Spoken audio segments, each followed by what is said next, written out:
Tag im Rauschgiftprozess. Westdeutscher Kurier, das deutsche Wirtschaftswunder, Toto-Ergebnisse vom Sonntag. Westdeutscher Kurier, das deutsche Wirtschaftswunder, Toto-Ergebnisse vom Sonntag. Sensationelle Wendung im Rauschgiftprozess. Das deutsche Wirtschaftswunder.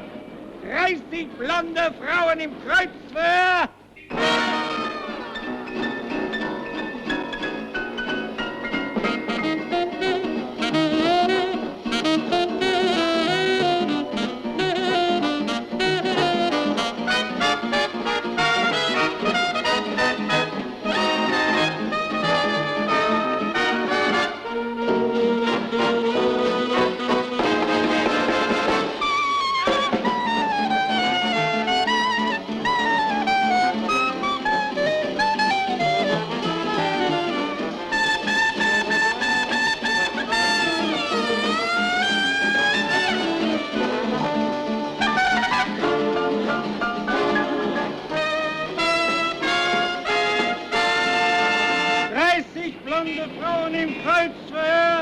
Sensationelle Wendung im Rauschgiftprozess. Das deutsche Wirtschaftswunder, Kriminalassistent als Autodieb. Westdeutscher Kurier, Westdeutscher Kurier. 30 blonde Frauen im Kreuzverhör. Sensationelle Wendung im Rauschgiftprozess. Ich hab's leider nicht klein. Bei dem anderen noch wechseln. Westdeutscher Kurier, das deutsche Wirtschaftswunder. Hier, ich zahle für die Dame. Ach, ist nicht der Rede wert. Kriminalassistent als Autodieb, Westdeutscher Kurier, sensationelle Wendung im Rauschgift. Ach, so war das gemeint. Moment. Bitte schön. Und nochmals vielen Dank.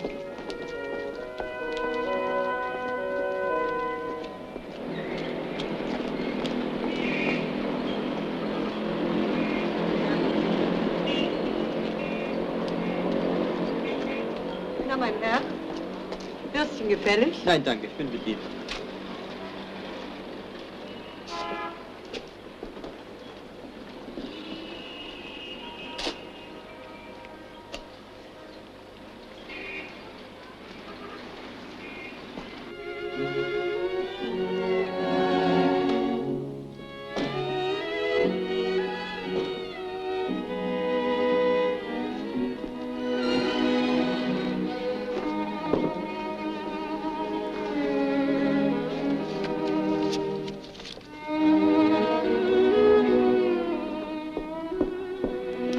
Bitte schön, mein Herr.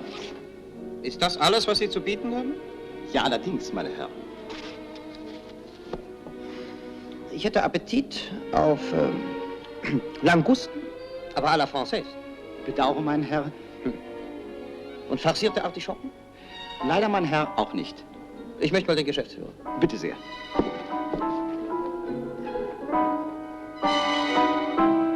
Bitte, mein Herr, was kann ich für Sie tun?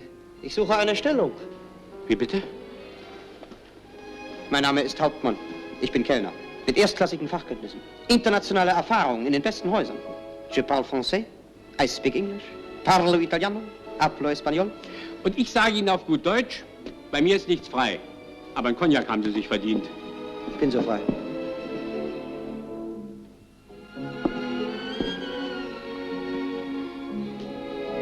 Na, echter Martell ist das auch nicht gerade. Martell, Cordon Bleu. Davon hatten wir damals ein ganzes Lager voll. Damals in Frankreich, in unserem Offizierscasino. Ich hatte da den ganzen Betrieb unter mir, als Oberkellner.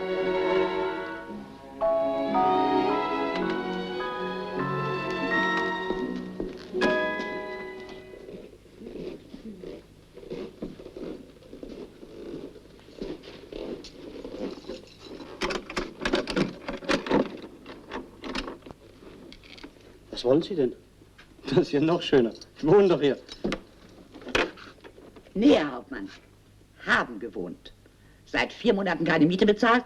Will das schließlich kein Wohlfahrtsamt. Ab heute wohnt dieser Herr bei mir.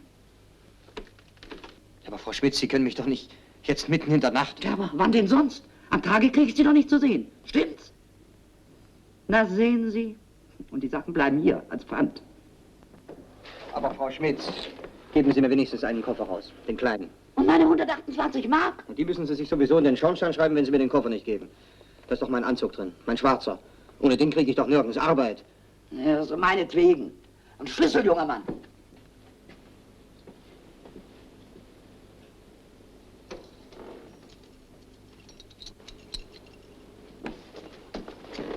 So. Vergessen Sie mal nicht, wo ich wohne.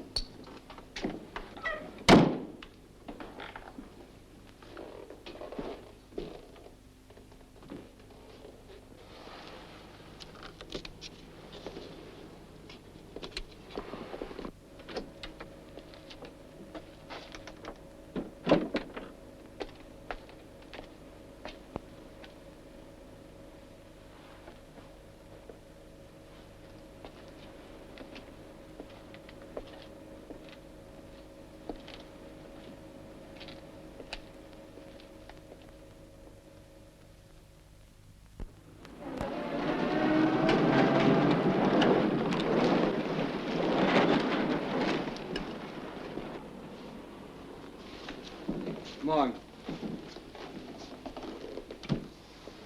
Mensch, wie siehst du denn aus? Genauso wie mir zumut ist. Spendiere mir mal einen Schnaps.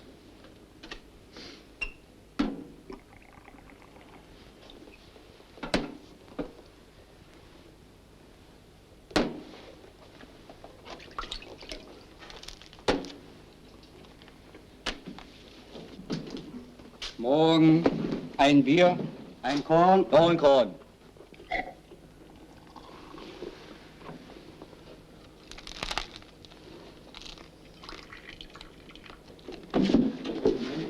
Guten Morgen.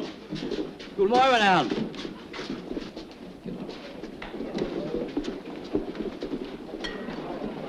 Du pump mal eine Mark. Ich versuch's mal wieder mit dem Groschengrab.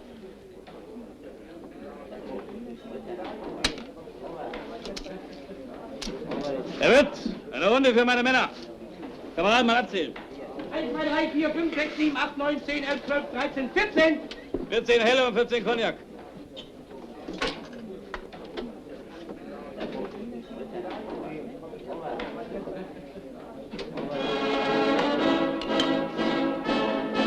Du, gib mir noch eine Mark. Hey, Manneken, ich kann mich bremsen. Geh lieber mal rüber ins Prinzregent. Da ist halt eine große Kneiperei. Soldaten treffen. Die können vielleicht eine Aushilfskellner brauchen. Prinzregent, Mhm. hast du mal eine vernünftige Rasierklinge übrig? Nächstens verlangst du noch eine ganze Brautausstattung.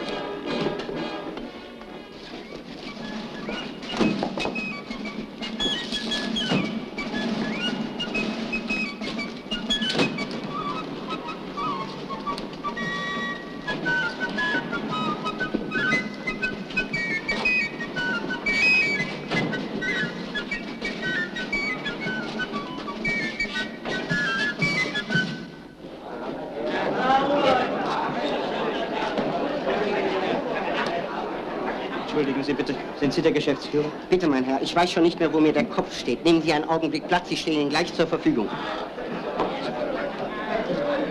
Herr Leutnant? So, meine Herren, darf ich bitten zum Fahrstuhl? Bitte Platz nehmen, Herr Kamerad, ich bin gleich wieder zurück. Hauptmann! Herr Major!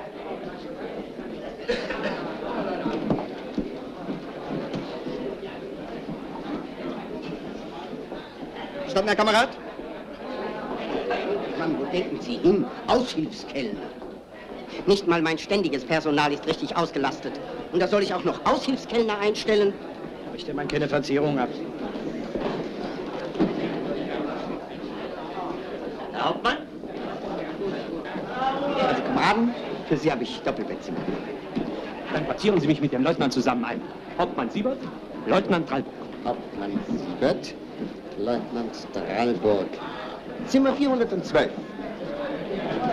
Die Herren bleiben wohl zusammen? Selbstverständlich. Leutnant Müller-Joachim? Leutnant Müller Joachim. Joachim. Hauptmann Hans Albert. Hauptmann Albert mit Leutnant Müller. Zimmer 414. Bitte, meine Herren. Gestatten? Hauptmann, gestatten? Herr Leutnant! Bitte schön. Herr Major! Leutnant Kistler, altes Haus, Sie leben noch? Na klar. Aber wo soll ich Sie bloß hin tun? Minsk, 1943, Durchgangslazarett. Hauptmann Nikolai. Ja! Ja, großartig! Ach, ich hocke im Westerwald in so einem Kaff. Ein Freund von mir hat da ein Rittergut. Aber es kommen ja auch mal wieder andere Zeiten. Ein großer Tag heute. Nicht wahr, Herr Hauptmann? Tut das gut nach der Reise. Wohl viel im Ausland gereist, der Hauptmann. Lissabon, Gent, Wien, Paris, Buenos Aires. Was? In Argentinien waren Sie, Herr Hauptmann? Na sicher. Na, da sind Sie doch bestimmt dem Flieger General Galland begegnet. Und ob? Was treibt denn der jetzt? Noch immer Militärberater bei diesen Indianern? Noch immer. Ja. Sie sind wohl noch nicht lange weg von drüben, Herr Hauptmann. Nee, noch nicht lange. Sicher auch Militärberater gewesen. Oder Ausbilder oder sowas. Ausbildung. Verstehe. Ja, unsere Besten lassen ihre Knochen nicht rosten. Was, Herr Hauptmann?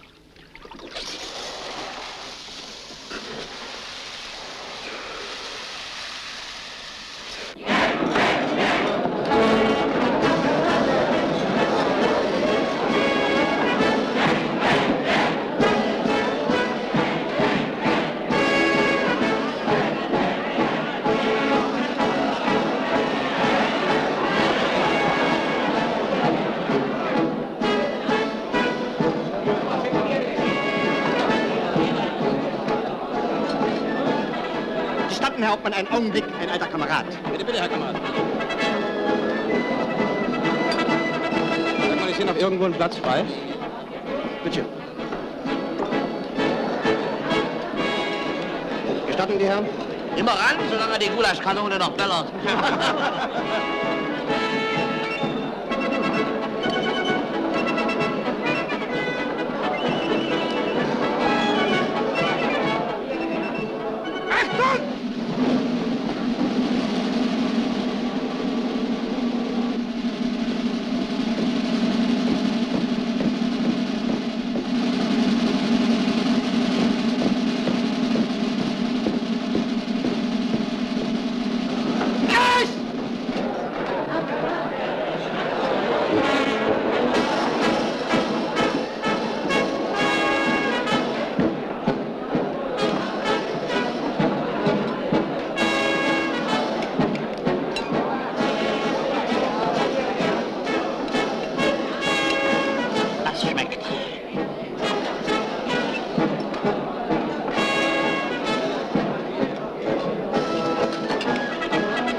Offizier ist dort ungedenkt.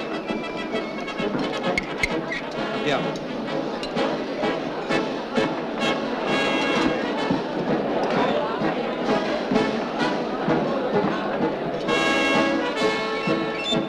Mensch Müller! Leutnant Müller! Kilian! Das wusste ich doch, dass Sie hier sein würden. Setzen Sie sich doch zu mir, was? Aber natürlich. Oberleutnant Kilian, Hauptmann Albert. Bitte, meine Herren.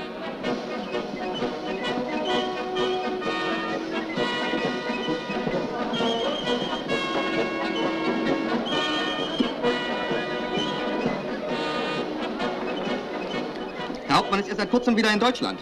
War die ganze Zeit in Argentinien. Sie wissen schon, Spätheimkehrer. Na? Was machen denn die Kameraden da drüben? Auch die meisten sind Berater. Militärberater bei diesen Indianern. Wird dann wohl auch schon Morgenluft, was?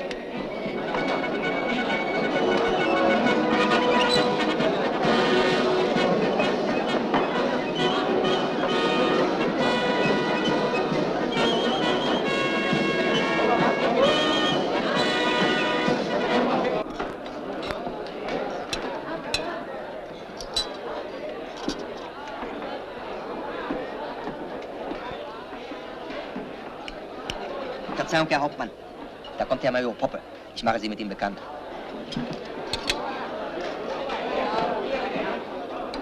Ich darf Ihnen vorstellen, Herr Hauptmann Albert, Herr Major Poppe. Der Hauptmann ist vor kurzem aus Argentinien zurückgekommen. Spätheimkehr. Aha. Bitte, Herr Kamerad, wie war noch gleich der Name? Albert, Herr Major. Hauptmann Albert. Albert, natürlich. Albert. Hauptmann Hans Albert? Jawohl, Herr Major. Waren Sie nicht im September 1944 im Elsass? Ja, doch. Jawohl, Herr Major. Elsass. Im Stab von Generalfeldmarschall Kesselmeier? Jawohl, Herr Major. Sehen Sie, mein Namensgedächtnis. Als Sonderbeauftragter? Jawohl. Dann sind Sie es also, Hauptmann Albert. Herzlich willkommen in der Heimat. Wir hatten Sie längst zu den Toten gezählt, wissen Sie? So? Ja. Na, nahe dran war ich ja. Erinnern Sie sich an den Artilleriehauptmann im Kessel von Belfort? Den Sie damals durch Funkbefehl zum Major haben befördern lassen? Ja, natürlich. Na, sehen Sie, das war ich, Major Poppe. Darf ich nachträglich zur Beförderung gratulieren? Wie bitte? Ach so, Denznerwitz, ja.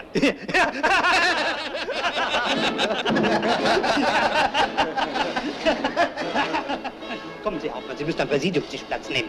Doch, ich bitte Sie, das ist eine Ehre für uns. Ein Mann wie Sie. Kommen Sie.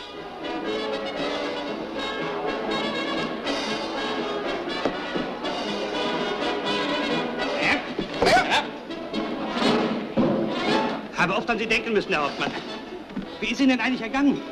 Muss doch sehr brenzlig für Sie gewesen sein damals, wie? Und ob? Reden wir lieber nicht davon. Ach so, verstehe. Ihr Chef. Verrückte Zeiten. Ein Generalfeldmarschall im Gefängnis. Im eigenen Land. Einmalig.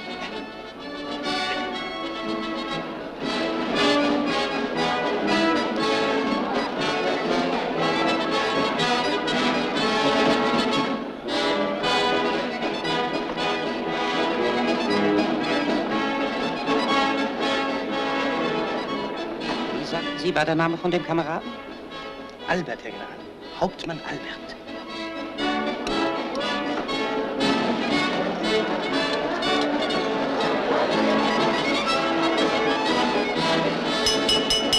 Kameraden! Herr General Haudorf spricht zu uns.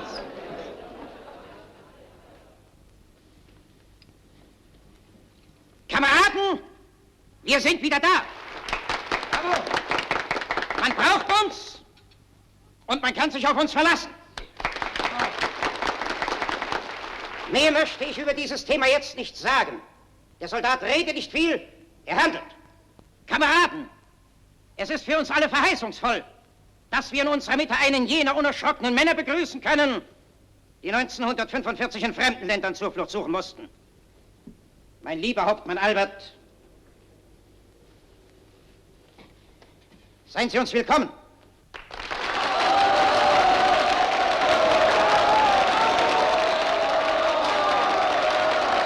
Mehr möchte ich auch hierüber jetzt nicht sagen.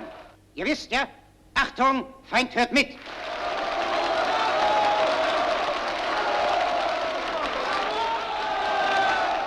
Kameraden, wer ist jetzt unser Feind? Jene unverbesserlichen Zivilisten, die bei uns noch herumkrakeelen mit ihrem Friedensgeschwätz. Denn Kameraden, der Frieden ist ein ewiger Traum. Und ich sage es rundheraus, nicht einmal ein schöner. Die Frau, Herr Bürgermeister? Na, voller Saal? Bumsvoll. Verläuft alles planmäßig. Gute Zusammensetzung. Ja, vielleicht zu wenig richtige Lanzer. Zu viel Zahlmeister, Kammerbullen und so. Klar, die Etappenhengste wollen gleich wieder an die Krippe. Ja, Was gibt Neues? ja, ein Kamerad aus Argentinien, Hauptmann Albert, stand auf der sogenannten Kriegsverbrecherliste. Interessant. Sie berichten mir morgen über diesen Mann. Jawohl, Herr Bürgermeister.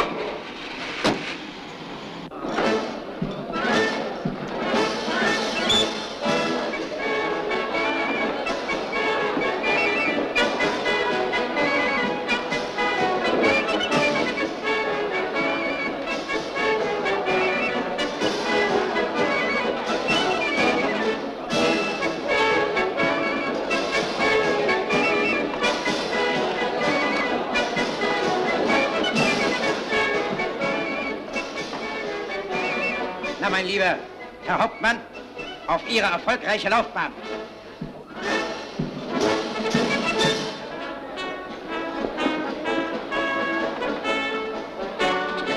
Entschuldigen Sie mich mal. Ich will mich ein bisschen unter meine Männer mischen.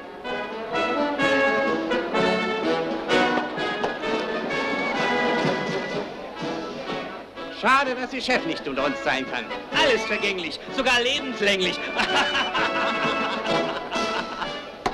Oberstleutnant von Drachwitz, würden Sie uns vielleicht das Vergnügen machen, Herr Hauptmann? Ich bin so frei. Ja?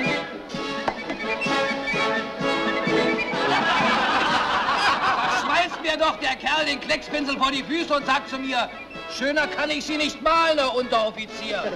So was schimpft sich Kunstmaler. Na, dem habe ich vielleicht eingeheizt. Hey, Sie Mistbiene! Achten Sie auf meinen Daumen! Hinlegen! Auf!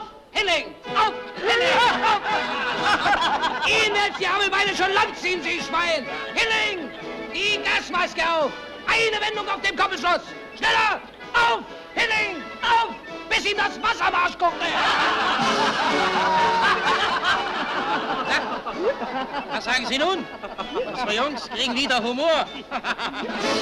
Beim nächsten Einsatz, da habe ich dann fertig gemacht. Hey, Sie sogenannter Kunstmaler. In 2 Stunden will ich eine Skizze vom Feindbunker Emil 1 haben, aber tipptopp. Los, abhauen! Da latscht der Dussel doch auf eine Mine. Von dem ganzen Kerl war weiter noch übrig als ein Blutklecks. Aber kein Pinsel mehr. Die Amis? Die Himmelbettsoldaten? Wenn die uns nicht haben, gehen sie im Wasser saufen. Todsicher. Ja. Neulich hat einer zu mir gesagt, wo der deutsche Soldat steht, da bleibt kein Auge trocken. Nicht wahr, Herr Hauptmann? Na, dann Prost!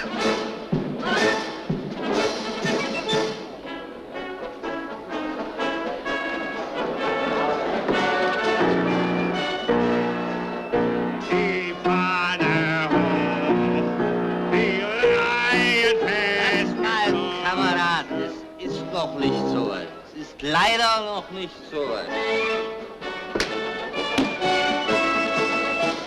Also die Frauen da drüben, die fliegen nur so auf uns ein. Ach, stellen Sie sich vor. Eines Abends gehe ich in Buenos Aires über die Avenida de Mayo. Da stoppt auf einmal neben mir ein Cabriolet. Hochelegant, Elfenbein lackiert. Und darin sitzt eine Frau.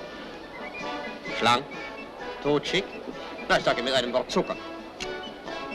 Sie winkt einem Zeitungsverkäufer und hält ihm einen 1000-Peso-Schein hin. Der arme Kerl kann natürlich nicht rausgeben. Ich ran, bezahle die Zeitung und überreiche sie der Schönen. Darauf sie, grazie, Signore. Und dann fordert sie mich schlankweg auf Spanisch natürlich, zu ihr einzusteigen. Weil ich verstehe ja Spanisch. Ich also renn in die Karre und ein ab mit 120 Sachen. Na und dann? Achtung, Feind hört mit. Gerne, entschuldigen mich mal. Ich will mich ein bisschen unter die Männer mischen.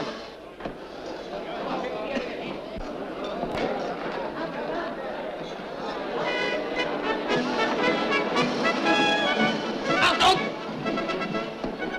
Hören, Leute. Ja, Kameraden. Bei welchem Haufen wart ihr denn? Ach, welcher Koraband? Halt schon her! Panzer! Da wollen wir mal einen heben. Auf unsere ollen Eisensärge.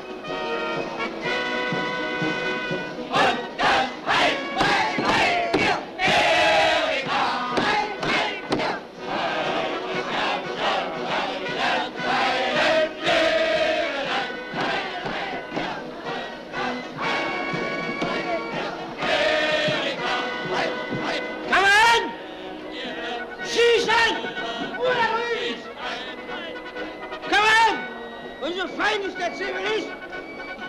Er will immer nur den Frieden. Aber der Frieden, Kameraden, ist kein Traum. Ich meine, der Frieden ist ein Traum. Das war nicht schön. Aber was? Egal. Wir wissen, Dampfen müssen wir machen. Eins ist jedenfalls klar. Da kann keiner dran rütteln.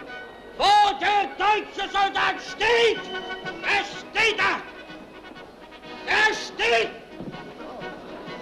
Rührt euch!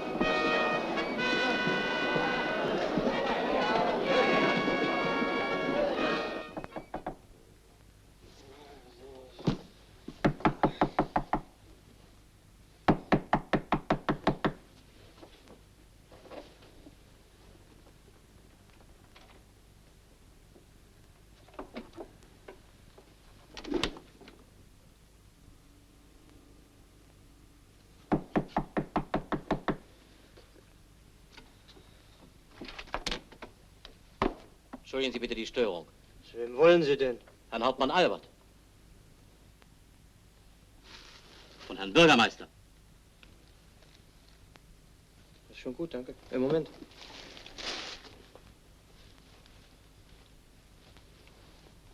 Danke sehr.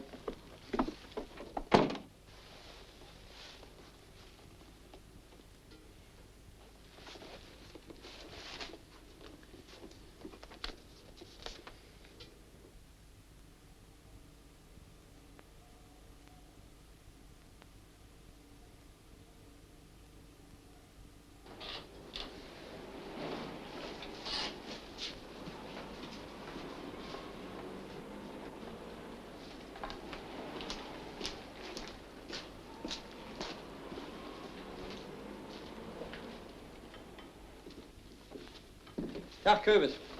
Tag. Selter, einen doppelten Fuhrmann. Hat wohl geklappt gestern. Schwer jetzt, echt?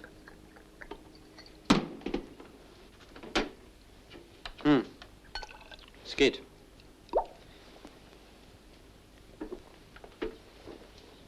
Sag mal, kennst du den Dr. Seekers? Wen meinst du? Den Bürgermeister? Wie kommst du denn an den? Ich habe eine Empfehlung an ihn. Gib mir mal noch einen doppelten Fuhrmann. Mensch, wie hast du das denn bloß wieder fertig gebracht? Tja, man muss die Leute eben zu nehmen wissen. Sag mal, Köbis, die Geschäftsführerstellung im neuen Ratskeller, die ist doch noch frei, nicht? Ja. Du, das wäre doch was für mich. Dir sind wohl die Fuhrmänner zu Kopf gestiegen. 2,20. Na, nicht so stürmisch. Ich bin ein bisschen schwach auf der Brust. Aber immer groß angeben. Allerleits Kosten. Blumen, Zigarren. Geschäftsführer im Ratskeller. Hör jedes wohl nicht. Nee, höher nicht. Aber mir genügt's.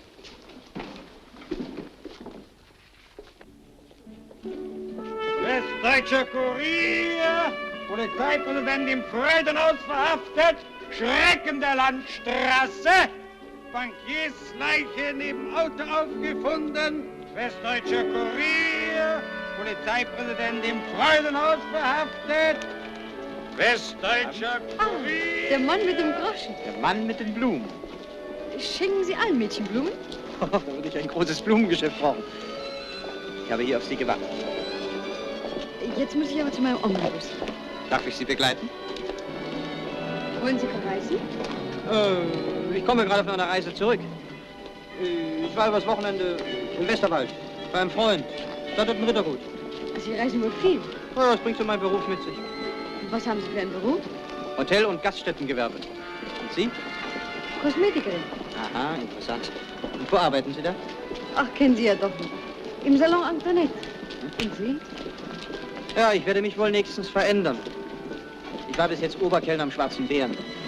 Aber man bietet mir da eine neue Stellung an. Weiß bloß nicht so recht, ob ich sie annehmen soll. Kommt auf die Stellung an. Ja, das ist ein prima Job. Geschäftsführer im Ratskeller? Was würden Sie denn sagen, wenn... Ja, ich weiß ja gar nicht, wie Sie heißen. Sie haben sich ja auch nicht vorgestellt. Oh, Entschuldigung. Albert Hauptmann? Hannelore Ulrich. Also, Fräulein Hannelore, was würden Sie sagen, wenn man Ihnen vorschlagen würde, als Geschäftsführerin einen Kosmetiksalon zu übernehmen? Ach, auf die Idee kommt leider keiner.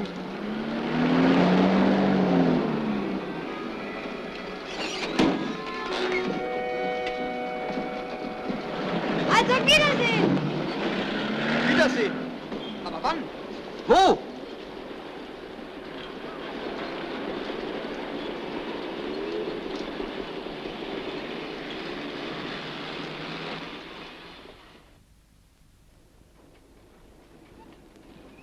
Achtung, Achtung!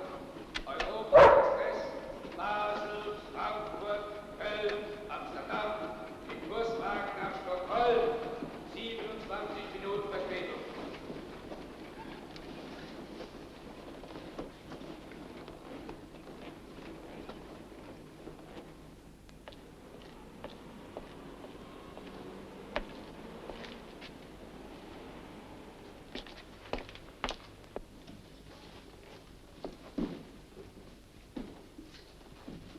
Gibt's hier keine Bedienung?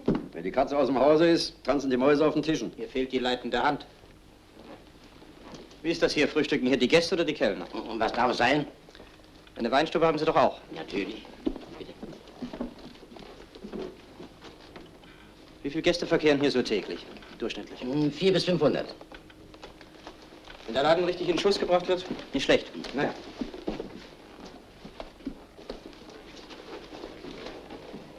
Ob das der neue Geschäftsführer ist? Wer weiß.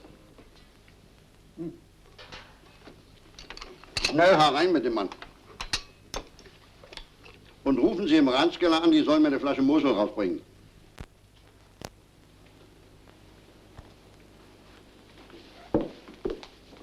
Herr Bürgermeister lässt bitten. Herr Hauptmann Albert, willkommen. Ich habe Sie schon gestern erwartet. Ja, wissen Sie, Herr Bürgermeister, ich hatte am Bahnhof in meinem Gepäck so verschiedene Formalitäten. Ah, ich verstehe. Sie bleiben hoffentlich in Köln. Das kommt auf die Umstände an. Ach, die Umstände werden wir schon meistern. Gerade darüber wollte ich mit Ihnen reden. Über Ihre Zukunft. Ja, eben. Meine Zukunft, die bereitet mir nämlich einige Sorgen. Ich hoffe aber, dass ich mit Ihrer Hilfe die Möglichkeit habe. Viele Möglichkeiten. Ein Mann wie Sie, Herr Hauptmann. Ich dachte da an eine Stellung. Ich bringe ja einige Voraussetzungen mit. Vor allem die Eigenschaft, die uns Deutschen heute so bitter Not tut. Soldatische Härte. Besonders meine Auslandserfahrung. Ich spreche Englisch, Französisch, Italienisch, Spanisch. Auch Russisch? Für später wäre Russisch sehr wichtig. Ja, das lerne ich auch sehr schnell. Panimai kann ich schon. Vorerst müssten Sie sich allerdings mit einem zivilen Tätigkeitsfeld begnügen. Ich könnte Ihnen da etwas vorschlagen. Einen Posten als Personaldirektor. Sie kennen doch die Rhein-Ruhr-Montan AG. Ja, ja. Herr Bürgermeister.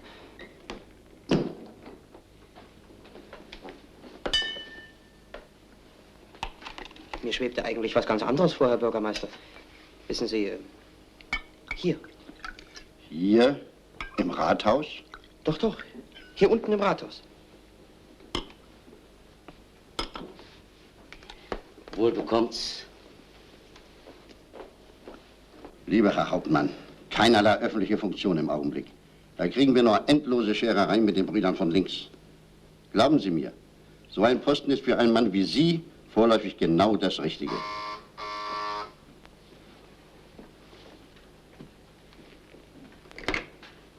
Seekatz? Ja, Herr Abgeordneter? Wir sitzen gerade beisammen. Sie wohnen noch im Prinzregent? Ja, im Prinzregent, Herr Abgeordneter. Gut, ich richte es ihm aus. Auf Wiedersehen, Herr Abgeordneter. Dr. Brandstätter, der Fraktionsvorsitzende der Republikanischen Bundespartei. Er ruft Sie noch an. Übrigens sind Sie anständig untergebracht. Oh, wie man's nimmt. Ich lasse Ihnen das Appartement für Ehrengäste der Stadt anweisen. Übrigens, ich möchte nicht indiskret sein, aber vielleicht sind Sie in einer vorübergehenden Schwierigkeit. Oh nein, nicht der Rede wert. Aber Herr Hauptmann, keinen falschen Stolz. Ich verfüge da über einen Fonds für besonders verdiente Spätheimkehrer. Eine Kleinigkeit fürs Erste. Bitte hier, 1000 Mark.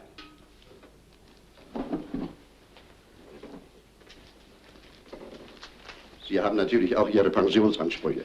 Die wollen wir einstweilen ruhen lassen. Erst einmal Gras über die ganze Geschichte wachsen lassen. Mein lieber Herr Hauptmann.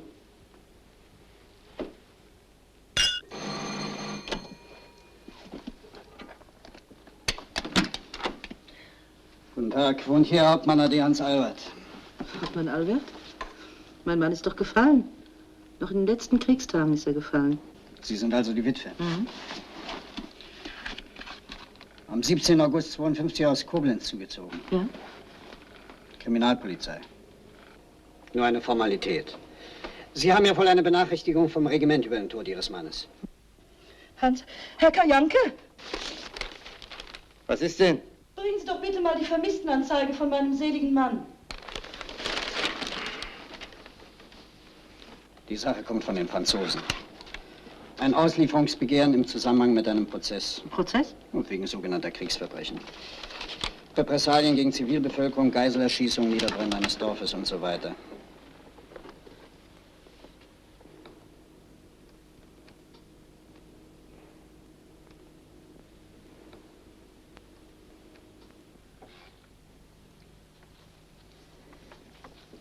Mein Untermieter, Herr Kajanke.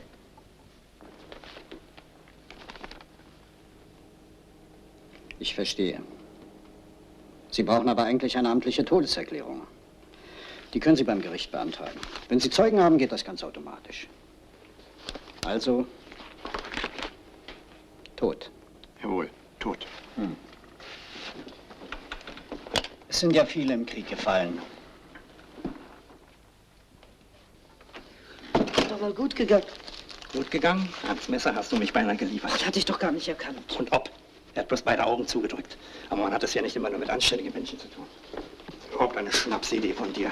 Als Untermieter bei meiner eigenen Witwe. Weil du bei mir am sichersten bist. Nee, du hattest bloß Angst, dass ich als Junggeselle eigene Wege gehe. Sieht raus, wenn du meinst.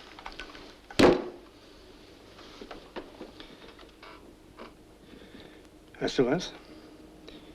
Du beantragst beim Gericht die Todeserklärung. Und nennst mich als Zeugen. Ist verrückt geworden? Ausgerechnet dich? Na klar, wer soll denn sonst meinen Tod bezeugen? Dann ist der Fall Hauptmann Albert endgültig vergraben.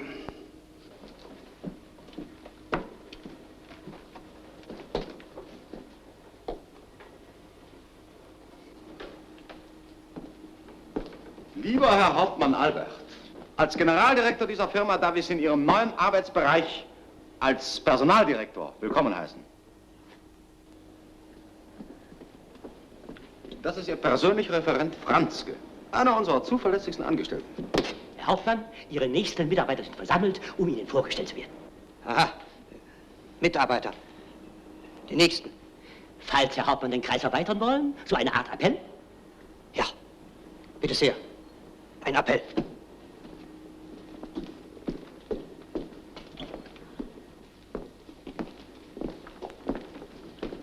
Unseren Chef hätten Sie erleben sollen. Während des Krieges. Als Wehrwirtschaftsführer.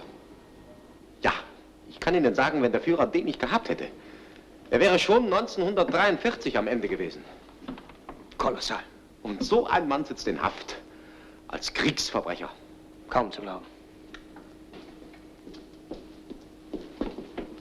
Herr Hauptmann, ich darf melden, Ihre Abteilung ist jetzt vollzählig versammelt.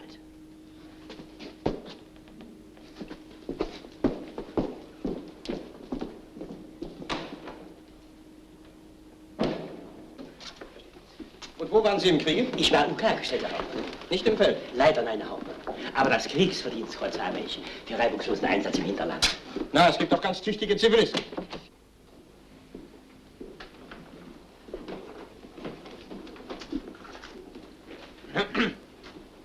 Leute?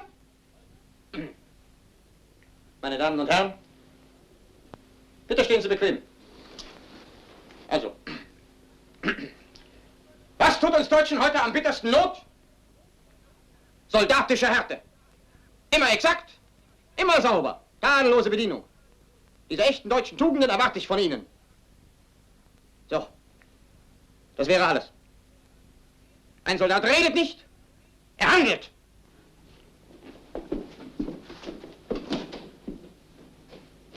Achtung! Halt euch! Meine Damen und Herren, das ist alles. Na, Herr Hauptmann, welchen Eindruck haben Sie von Ihren Mitarbeitern? Auch ein bisschen lahmarschig, lendenlahm die Leute. Aber kein schlechtes Material. Die kriege ich schon hin.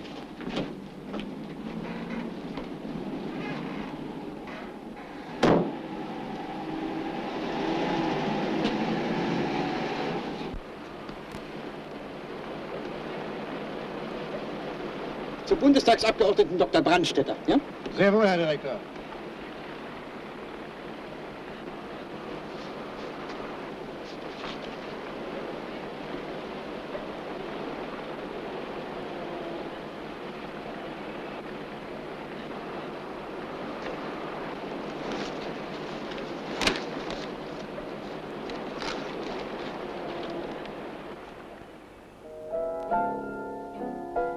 Herr Hauptmann Albert, nicht wahr?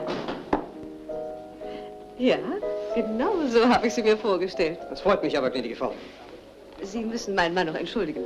Er wurde ganz plötzlich zum Bundeskanzler berufen. Er kommt aber noch. Meine Herrschaften, hier ist also unser Ehrengast. Allerhand. Bei dem Sündenkonto hätte ein anderer sich bestimmt noch nicht zurückgewagt. Ich kann Ihnen ganz vertraulich sagen, Wir sind schon weiter, als Sie denken, mein lieber Doktor. Fräulein Faber, die bekannte Tennismeisterin. Und das ist meine Freundin Daisy Apfel, die Tochter Ihres Präsidenten. Gnädiges Fräulein? Kommen Sie, Herr Hauptmann, setzen Sie sich her. Nun, Herr Hauptmann, haben Sie sich schon ein bisschen eingelebt? Das ist natürlich für mich alles noch etwas neu. Immer diese Daisy. Was die Männer an ihr bloß finden, möchte ich wissen. Die Millionen. Sagen Sie, Herr Hauptmann, sind die Frauen in Südamerika wirklich so heißblütig? Heißblütig. Na und ob. Ah, der Kavalier genießt und schweigt. Aber wissen Sie, meine Damen, was auf mich drüben den tollsten Eindruck gemacht hat? Das Gaststättengewerbe. Ja. Die Etablissements, die Cafés, die Hotels. Ich sage Ihnen einfach picobello. Na, also, eine Bedienung. Na, jeder Kellner wie ein Minister. Herr Hauptmann, Albert, bitte meine Verspätung zu entschuldigen.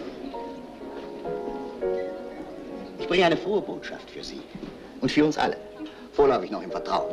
Unser verehrter Präsident Pferdapfel wird in Kürze wieder in unserer Mitte sein. Man braucht uns eben doch. Gnädiges Fräulein, es ist alles vergänglich, sogar ein lebenslänglich. Oh, ich bewundere Ihren kernigen Soldatenhumor. An wen erinnert mich der Herr Hauptmann bloß? Wissen Sie, dass Sie hier in der Stadt einen Doppelgänger haben? Ja, einen richtigen Doppelgänger. Da hatten Sie im Schwarzen Bären mal einen Oberkellner. Das hätte Ihr Zwillingsbruder sein können. Toll, was? Hermann. Also, mein lieber Hauptmann, Sie kommen gerade im rechten Augenblick. Ich weiß nicht, ich habe eine Schwäche für diesen Typ Mann.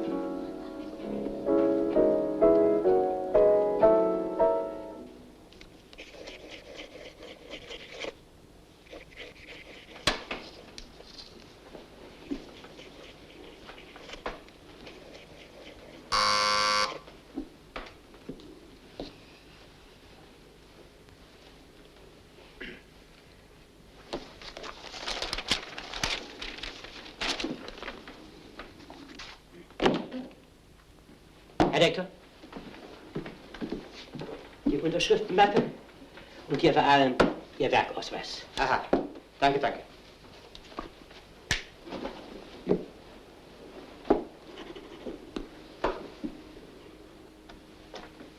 Sonst noch was Besonderes?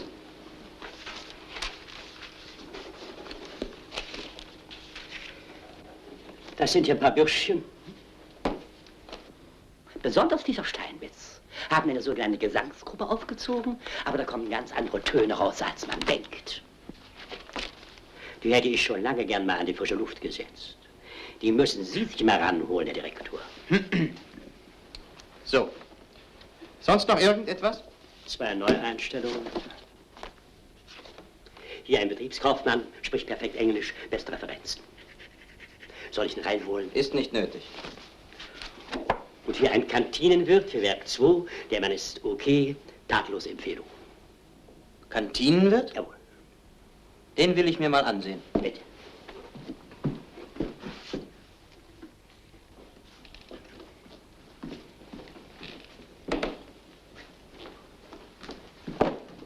Also, Herr Darmstädt, Sie sind uns gut empfohlen, da brauchen wir uns nicht lange aufzuhalten. Nur mal schnell eine kleine Fachprüfung sozusagen. Also nehmen wir an, Sie haben für ein Bankett die Tafel einzudecken. Worauf richten Sie da Ihr besonderes Augenmerk? Na? Na, die Bestecke, Mann. Die Bestecke liegen gleichmäßig eine Daumenbreite von der Tischkante entfernt, und zwar schneidet er dem Teller am nächsten liegende Besteckteil mit dem Tellerrand ab. Also sowas muss ein Fachmann doch im Schlaf beherrschen. Wo haben Sie denn gelernt? Gelernt? Nur so nebenbei, beim Militär. Die feineren Sachen habe ich da nicht mitgekriegt. Aha. Na dann eine letzte Frage aus der Kantinenpraxis. Wie viel Backpflaumen benötigen Sie für 100 Portionen Kompott von je 100 Gramm? Wissen Sie auch nicht, was? Backpflaumen ergeben als Kompott das 8-fache Ihres Trockengewichts. Also 100 mal 100 macht 10 Kilo, dividiert durch 8 macht 1 Kilo und ein halbes Pfund Trockenware. Stimmt's? Ich denke schon, Herr Direktor. Tja, mein Lieber, ein Kantinenwirt muss schon ein bisschen vom Fach verstehen. Und das will gelernt sein. Tut mir leid. Herr Direktor, wir brauchen in der Kantine zuverlässige Leute. Dort tagen die Gewerkschaften, der Betriebsrat. Wir müssen doch informiert sein. Ach so. Sie sind eingestellt.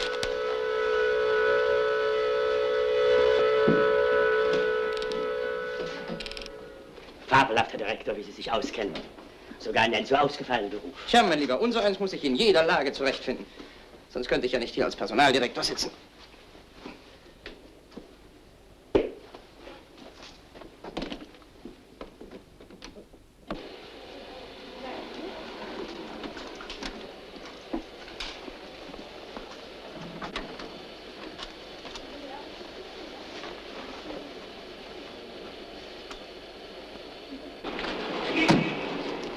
Also morgen um 8.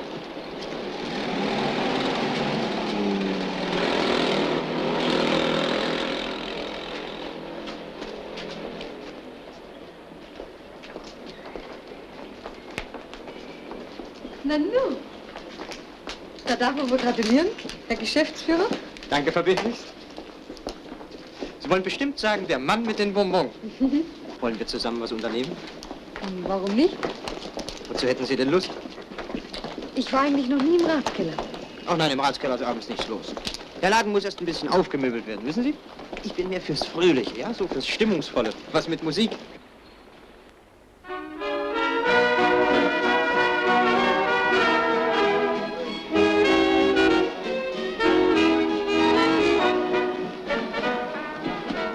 Mein Vater, der war so eine Art verhinderter Seemann. Kennen Sie die Fähre über den Rhein bei Benrath? Ja, natürlich. Da war mein Vater der Fährmann. Aber alle nannten sie ihn den Captain.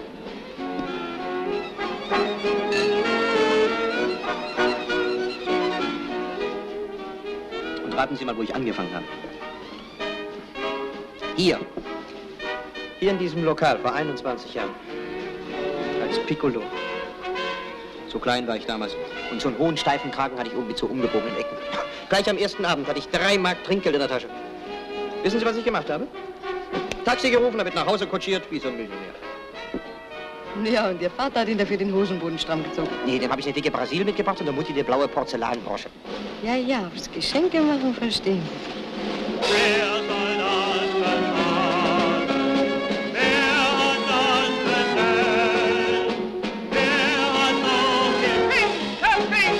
Wollen wir tanzen?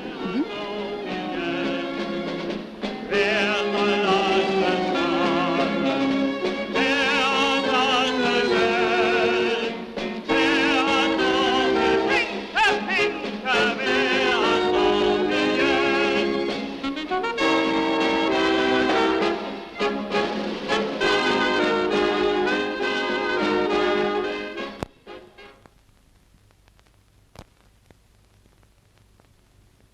Also, Herr Zeuge, Sie haben erklärt, bei den Kämpfen um Neubrandenburg wurde mein Bataillonskommandeur Hauptmann Albert am 29. April 1945 gegen 16 Uhr tödlich verwundet und starb in meinen Armen.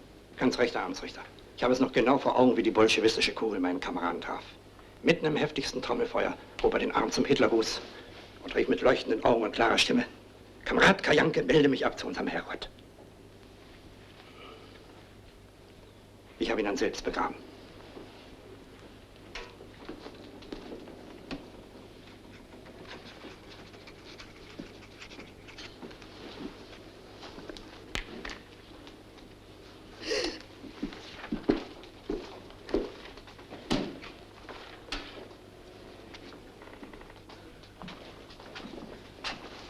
Und weißt du, was jetzt kommt? Wir heiraten. Wir beide? Jawohl. Dann sind wir aus allen Ängsten raus. Herr Direktor, Herr Direktor, wissen Sie schon, Herr Präsident Pferdapfel wird aus dem Gefängnis entlassen. Ich weiß, ich weiß. Ich soll ja für den Empfang etwas vorbereiten. Aber was? Wie damals die Hochzeit des Herrn Präsidenten war, im Jahre 27, das weiß ich noch genau. Aber diesmal... Wie war denn das eigentlich bei dieser Hochzeit? Unvergesslich, wie die Krönung eines Königs. Und dann zum Schluss das Lieblingslied des Herrn Präsidenten, die Wacht am Rhein. Dem Herrn Präsidenten standen die Tränen in den Augen. Ich hab's. Wie hieß doch der Bursche da gleich von neulich? Na, der Musikus. Doch nicht der Steinmetz. Steinmetz, richtig. Freund Schulz, mal sofort den Steinmetz rüber. Der von der Chorgruppe.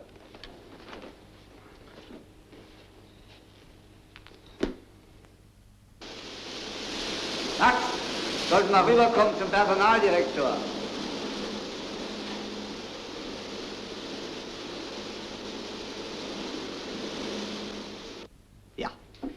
Ja, Herr Generaldirektor.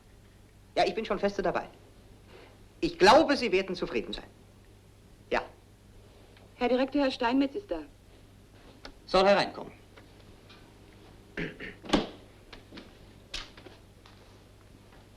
Tag. Sie sind also der Obermusikus. Bin ich? Was für Lieder singt Ihr Chor denn eigentlich? Och, so verschiedene.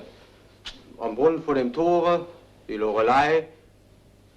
Manchmal singen wir auch Brüder zur Sonne, zur Freiheit. So. Und die Wacht am Rhein? Das Lieblingslied unseres Chefs? Das steht wohl nicht auf Ihrem Programm, was? Ach, wissen Sie, Herr Direktor, die liegt uns nicht so richtig. Und wes Brot ich esse, das Lied ich singe, das kennen Sie wohl auch nicht. Nee, das Lied kennen wir auch nicht. Mann, Steinmetz, Sie müssen die Wacht am Rhein singen. Unser Präsident kommt zurück. Die Firma muss ihn würdig empfangen. Herr Pferdapfel? Na, ich denke, der sitzt. In 2 Tagen ist er frei. Ach so. Das ist allerdings ganz was anderes. Na also, Steinmetz, das freut mich.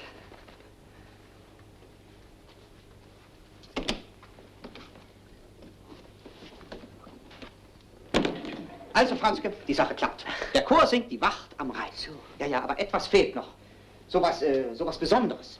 Sowas, wie der Champagner zu den Austern.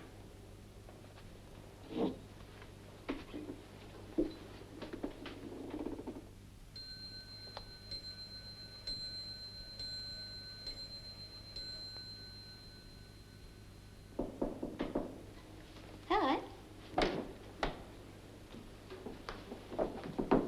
Oh, hello, Captain. How do you do? Danke bestens. Thank you, thank you. Oh, Mademoiselle. Charmant, wonderful, wonderful. Na, wie gefällt Ihnen mein Boudoir? Ganz nett. Das ist aus Frankreich. Ihnen kann ich das hier ruhig erzählen.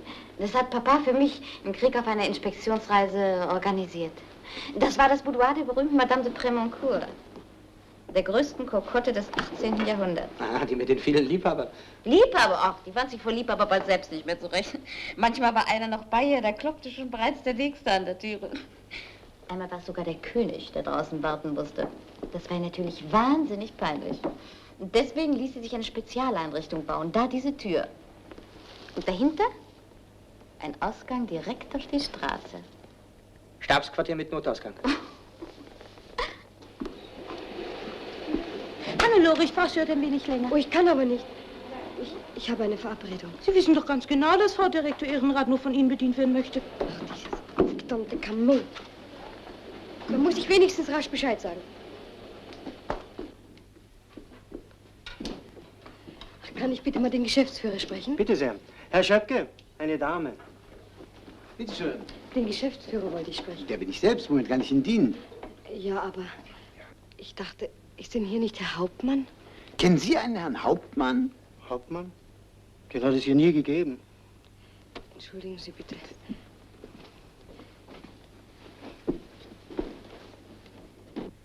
Tja, meinen Vater sehe ich noch vor mir stehen. Als Captain. Er war nämlich gerade U-Boot-Kommandant geworden. So klein war ich damals noch. Auf einmal klingelt's. Draußen steht die Ordonnanz vom Admiral. Befehl. Sofort auslaufen in den Südatlantik. Ja, und dann? U-Boot weg. Vater weg. Versenkt? Aber nicht vom Feind. Er selbst hat den Befehl gegeben. 1918, als die Nachricht kam, dass wir den Krieg verloren hatten, trat er auf seine Kommandobrücke und salutierte ein letztes Mal vor der wehenden Flagge. Und dann ging er in den Wellen unter, ohne mit der Wimper zu zucken. Zusammen? Mit der ganzen Mannschaft? Nee, die saßen seelenruhig in ihren Rettungsbooten und sahen zu. Und Sie, Herr Hauptmann? Über Ihre eigenen Taten im Krieg erzählen Sie mir gar nichts? Ach, ich rede nicht gern davon. Ich bewundere Sie so, Herr Hauptmann. Ihr stilles Heldentum, Tja, ich muss nun leider gehen. Oh. Schade.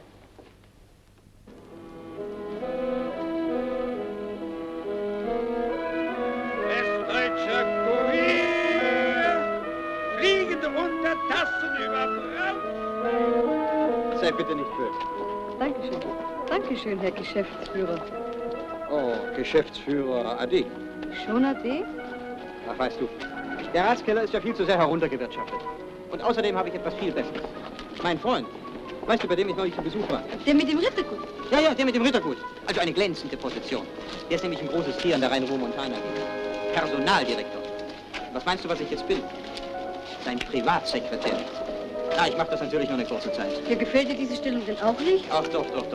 Aber auf die Dauer ist das nicht das Richtige. Ich mache das noch ein paar Monate, spare mir ein bisschen Geld und dann suche ich mir eine Kneipe. Irgendwo weit weg. Mach mich selbstständig. Herr Wirt. Und dazu nur noch so eine nette, tüchtige Wirtin.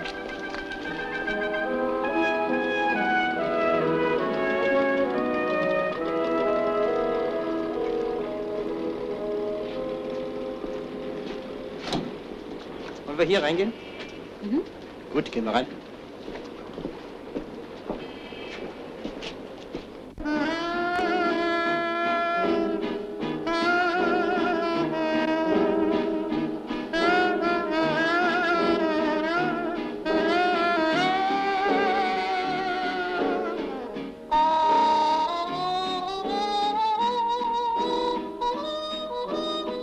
Zwei Plätze, die Herrschaften. Gut.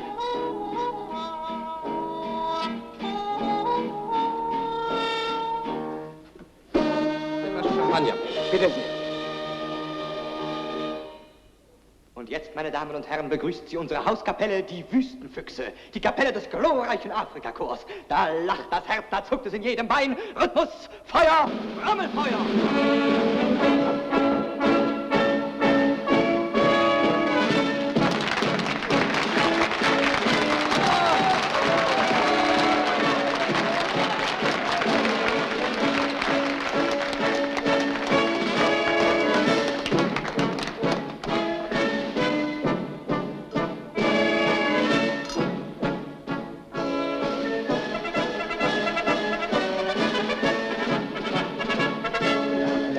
Darf ich bitten?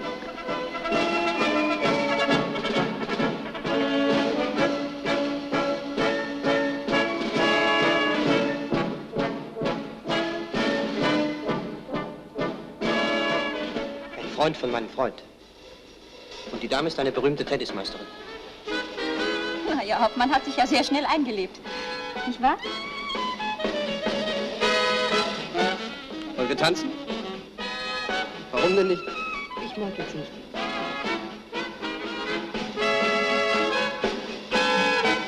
Was ist denn? Hannelore. Na, sag schon. Mein Vater. Er ist in Afrika gefallen.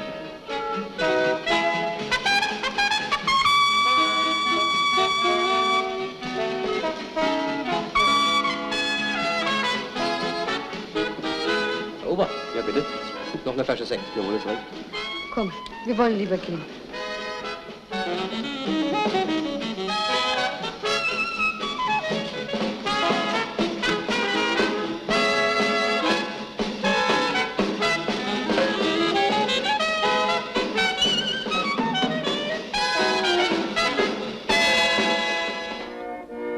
Der Bund fürs Leben, den Sie eingehen, ist also von besonderer Art. Die Erfüllung eines Versprechens, das Sie einem sterbenden Kameraden auf dem Schlachtfeld in die Hand gaben, um ihm die Sorge um seine Witwe zu nehmen. Wer möchte da nicht mit dem Dichter ausrufen, die Treue, sie ist doch kein leerer Wahn. Und so frage ich Sie, Herr Hans Kajanke, sind Sie gewillt, mit Frau Adele Albert die Ehe einzugehen? Jawohl. Und Sie, Frau Adele Albert, sind Sie gewillt, die Ehe mit Herrn Hans Kajanke einzugehen?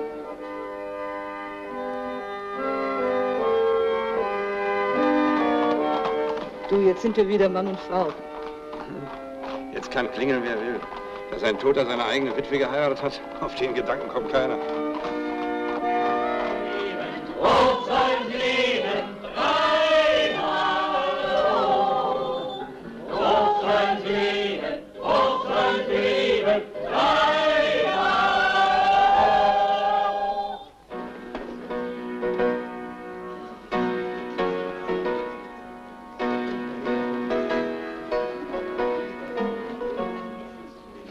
Wochen hat sie mir noch vorgerechnet, dass sie nicht wieder heiraten will, weil sie dadurch ihre Offizierspension verliert. Und jetzt auf einmal? Ich war auch baff. Auf einmal hieß es Hochzeit. Sie, Kajanke. Also neulich haben Sie was versäumt. Der Kameradschaftsabend. Ganz große Klasse. Ja, habe ich auch schon gehört. Aber ich musste an dem Tag meine Tour machen. Sie kennen das ja. Die ganze Prominenz war aufmarschiert. Und der Clou war ein Kamerad, den alle totgeglaubt hatten. Auf einmal kreuzt er auf. Frisch importiert aus Argentinien. Ein gewisser Hauptmann Albert. Albert? Hauptmann Albert? Aus dem Stab von Kesselmeier. Kennen Sie ihn vielleicht? Der ist doch gefallen an der Ostfront. Ach wo, der lebt. Und wie?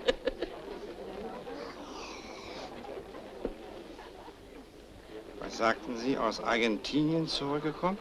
Die Franzosen waren damals hinter ihm her. Da ist er abgerauscht. Ozean. Kann Sie nicht sagen. Na, den haben wir aber gefeiert. Jetzt ist er Direktor bei der Montan AG. Unglaublich, was? Unglaublich.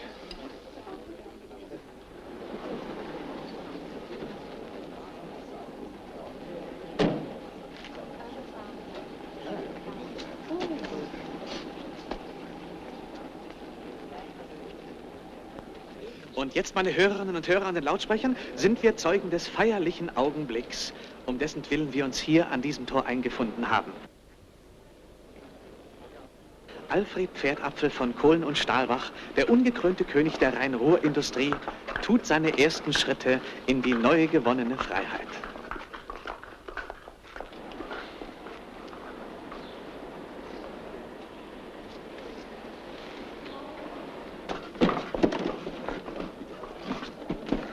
Ein besonders wertvoller neuer Mitarbeiter Ihres Hauses, Hauptmann Albert, vor kurzem aus Argentinien zurückgekehrt. Waffenschmied und Waffenträger endlich wieder Hand in Hand.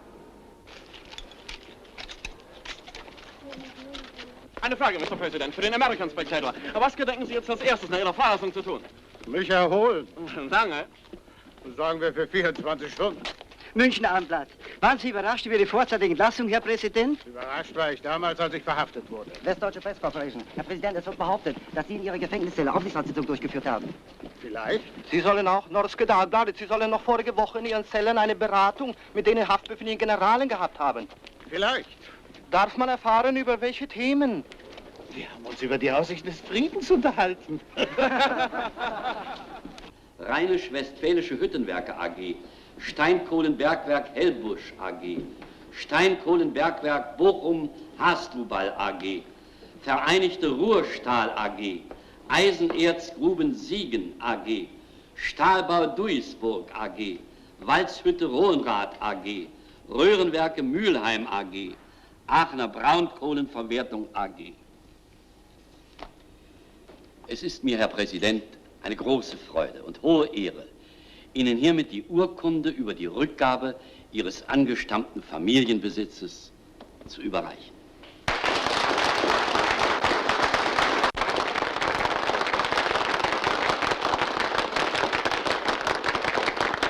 Über 2 Milliarden Gesamtwert.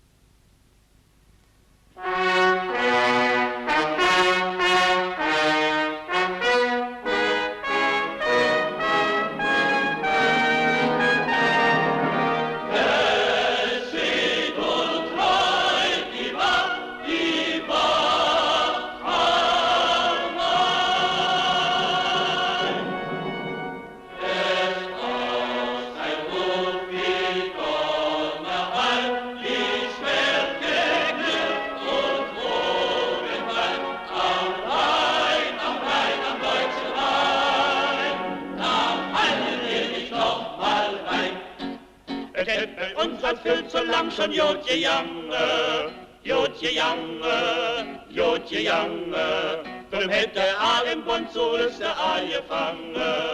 Und so fragen wir, Herr, sag uns, wer soll das bezahlen? Wer hat das bestellt? Wer hat so den Wind gewinkelt? Wer hat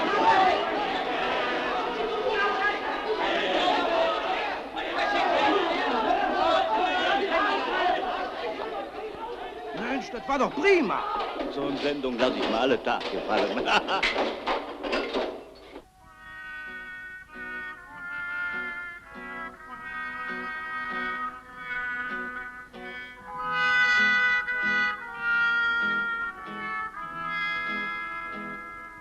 Sie können mir glauben, Herr Präsident. Und auch Sie, Herr Dr. Brandstätter. Ich war doch selbst wie vor den Kopf geschlagen. Ausgerechnet die Wacht am Rhein von einem Arbeiterchor. Das ist doch instinktlos von dem Herrn Hauptmann.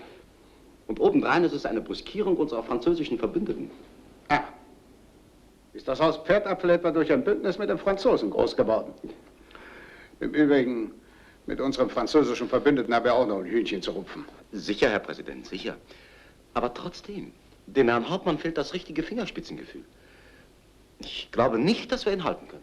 Aber ich bitte Sie, man kann einen bewährten alten Soldaten doch nicht einfach fallen lassen. Eben. Bloß weil er mal aus sich herausgeht. Hier. Unbegreiflich. Kanonen aus Schokolade. 10.000 Stück. Die wollte der Herr Hauptmann an die Kinder unserer Gefolgshausmitglieder verteilen. Das habe ich zum Glück noch rechtzeitig verhindert. Ja, warum denn? Das war doch sehr sozial gedacht. Bei der Stimmung unter den Leuten jetzt Kanonen? Ungeschickter kann man doch wohl nicht sein. Ich glaube, mein lieber Dinkelburg, Sie sehen das auch nicht ganz richtig. Von Kanonen will man jetzt nichts wissen, aber die Schokolade schluckt man. Und mit der Zeit gewöhnt man sich wieder an die Kanonen.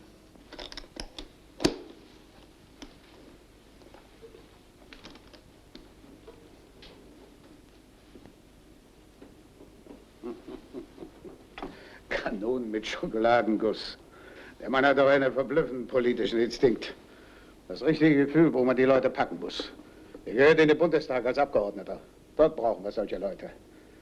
Die Zeit des Versteckspiels ist nun vorbei. Im Augenblick ist die Fraktion eigentlich komplett. Na, sehen Sie mal zu, wie Sie ihn da reinbuxieren. Überhaupt, ich würde gern einiges mehr über den Herrn Hauptmann erfahren. Besuchen Sie mal wieder den Herrn Feldmarschall und erkundigen Sie sich. Eine zuverlässigere Auskunft kriegen wir dann nirgendwo.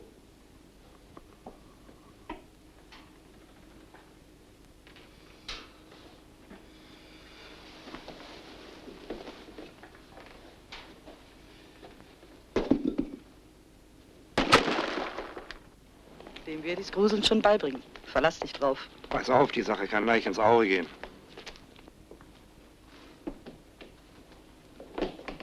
Ist der Herr Generaldirektor schon zurück? Nein, noch nicht. Hat er angerufen? Leider nicht. Mhm. So.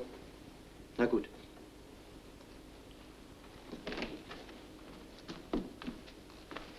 Eine Dame, Herr Direktor. Eine Dame? Wer denn? Ihren Namen will sie nicht nennen. Sie kommt in einer vertraulichen Angelegenheit. Meinetwegen.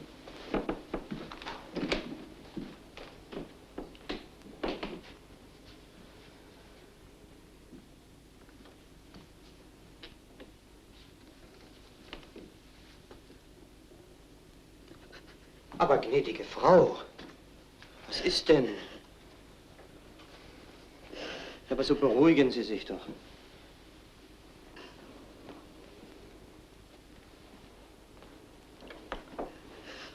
Das wäre ja auch wirklich unwahrscheinlich. Aber eine einsame Frau klammert sich an jede Hoffnung. Kann ich Ihnen irgendwie helfen? Ach, wie soll mir da jemand helfen? Mein seliger Mann, seit 44 vermisst. Aber ich denke immer noch, er lebt. Nachts werde ich wach. Mir ist, als läge neben mir. Ich kann Ihren Schmerz nachfühlen, gnädige Frau, aber was führt Sie zu mir? Man hat mir von Ihrer Rückkehr erzählt und da dachte ich, vielleicht, mein Mann hieß ja auch Albert. Hauptmann Hans Albert. Hauptmann Albert? Der Name ist ja ziemlich verbreitet. Bei welcher Waffe war denn Ihr Gatte? Im Stab. Von Generalfeldmarschall Kesselmeier. Als Sonderbeauftragter? Ja, stimmt. Haben Sie ihn etwa gekannt? Ja, nicht persönlich, aber viel von ihm gehört. Hatte er sich damals nicht irgendwie ausgezeichnet? Im Elsass, glaube ich, nicht wahr? Ach, sprechen Sie mir nicht davon. Wenn mein Mann noch lebte, säße er bestimmt jetzt irgendwo im Gefängnis. Aber wieso? Im Gefängnis? Die Franzosen wollen ihn vor Gericht stellen. Ja, um Himmels Willen. Warum denn? Tja, wenn ich das wüsste. Die Polizei läuft mir das Haus ein. Das ist ja furchtbar. Da muss man ja... Da müssen Sie ja in ständiger Angst leben. Das ist es ja gerade. Verzeihen Sie bitte, dass ich Ihnen Ihre Zeit geraubt habe. Aber nicht, doch, gnädige Frau. Ihr Besuch war mir äußerst wertvoll.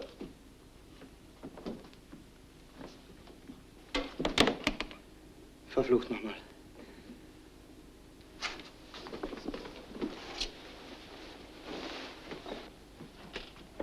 Herr Direktor, nur noch ein paar Unterschriften. Jetzt nicht, ich muss weg. Ein Trauerfall in meiner Familie. Ach, mein allerherzliches Beileid. Ja, ein Verwandter, der mir sehr nahe stand. Mir ist das so in die Glieder gefahren, als wäre ich selbst gestorben.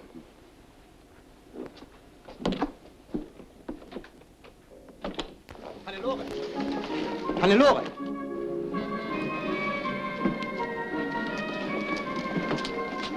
Hast du Ärger im Büro? Du siehst so verstört aus. Ach, weißt du, mein Freund, der benimmt sich so merkwürdig. Ah. Außerdem macht mir das Ganze keinen Spaß. Dieser ganze Papierkram, das ist nichts für mich. Ich bin eben geboren fürs Gaststättengewerbe. Am besten wäre für mich ein eigenes, kleines Lokal. Da müsstest du auch vor einem Toto gewinnen. Toto? Das geht auch ohne Toto. Ja, hier, 2500 Märker. Das langt fürs Erste. Irgendwo weit weg. Vielleicht nach Hamburg. Ich habe das Kölner Pflaster satt. Würde dir Hamburg gefallen? Umlummel? Was muss?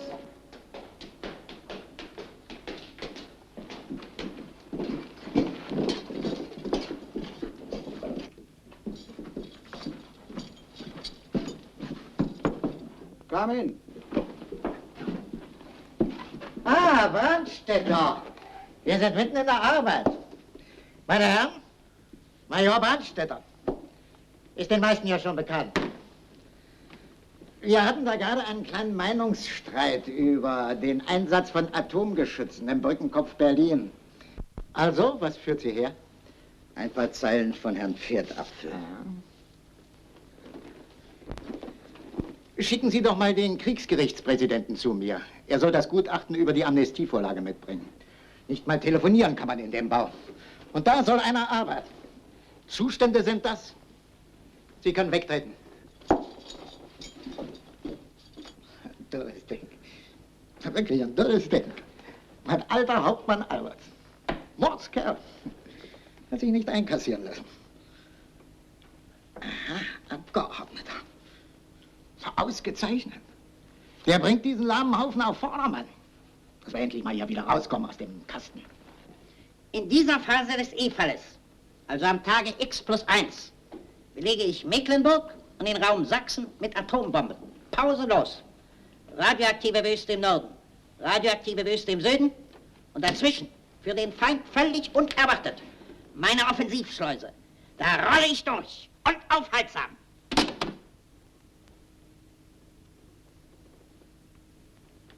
Sie sagen ja gar nichts, meine Herren. Ach, ich weiß. Sie denken wieder an den Gegenschlag der feindlichen Atomartillerie. Ist einkalkuliert. Die decke ich mit Wasserstoffbomben zu, aber radikal. Schmeißen die Russen auch ihre Wasserstoffbomben? Ach was, die haben keine. Wenn man das so sicher wüsste. Die dürfen eben keine haben. Wenn man immer alles einkalkulieren müsste, könnte man überhaupt keinen Krieg mehr führen. Herr Feldmarschall, das Gutachten. Was soll das heißen? Befehlsnotstandsvergehen? Seit wann ist Pflichterfüllung ein Vergehen? Herr Feldmarschall, die Stimmung draußen, da muss man schon eine Konzession machen. Sonst kommt die Amnestie nie durch. Und wir so bald nicht raus. Unfassbar! Denken die vielleicht, wir führen Ihnen Ihren Krieg vom Gefängnis aus? Zustände sind das?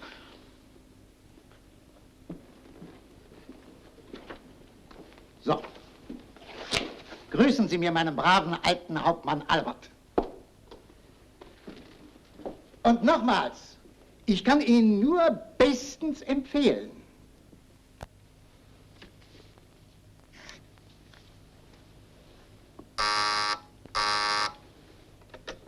Na bitte? Ja, bitte sehr. Ja, natürlich.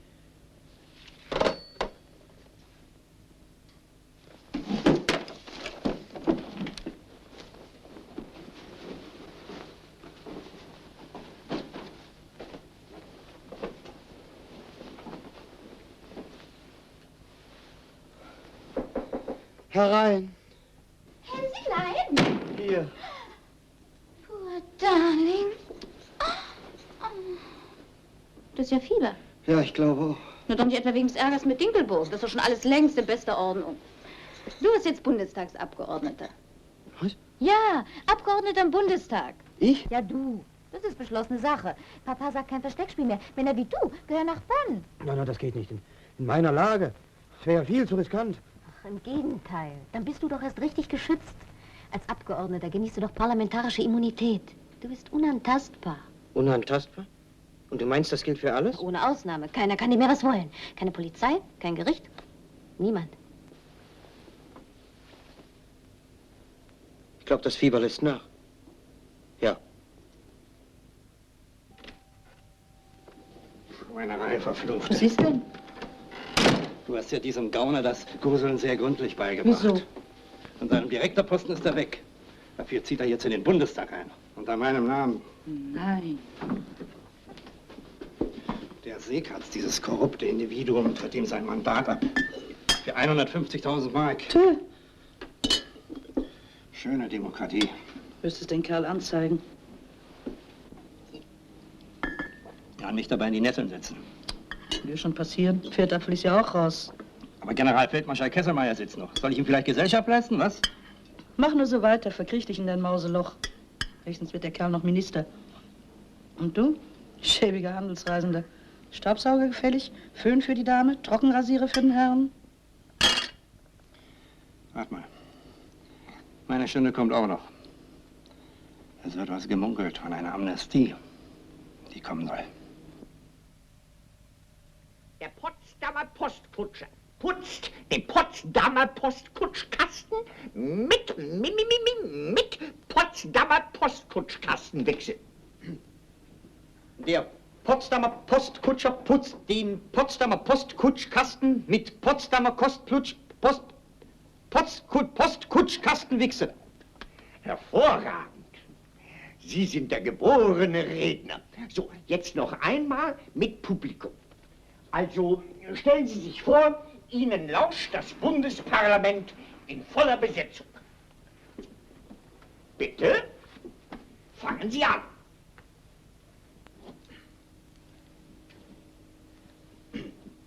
Meine sehr verehrten Damen und Herren, meine Herren Abgeordneten, Herr Bundeskanzler. Der Potsdamer Postkutscher putzt den Potsdamer Postkutschkasten mit Potsdamer Postputzkastenwichse. Postkutschkastenwichse. Westdeutscher Kurier, Bankraub behelligten Tage, Nachtflugring in Bad Homburg aufgedeckt, Lotto-Schwindler ins Ausland geflohen, Westdeutscher Kurier.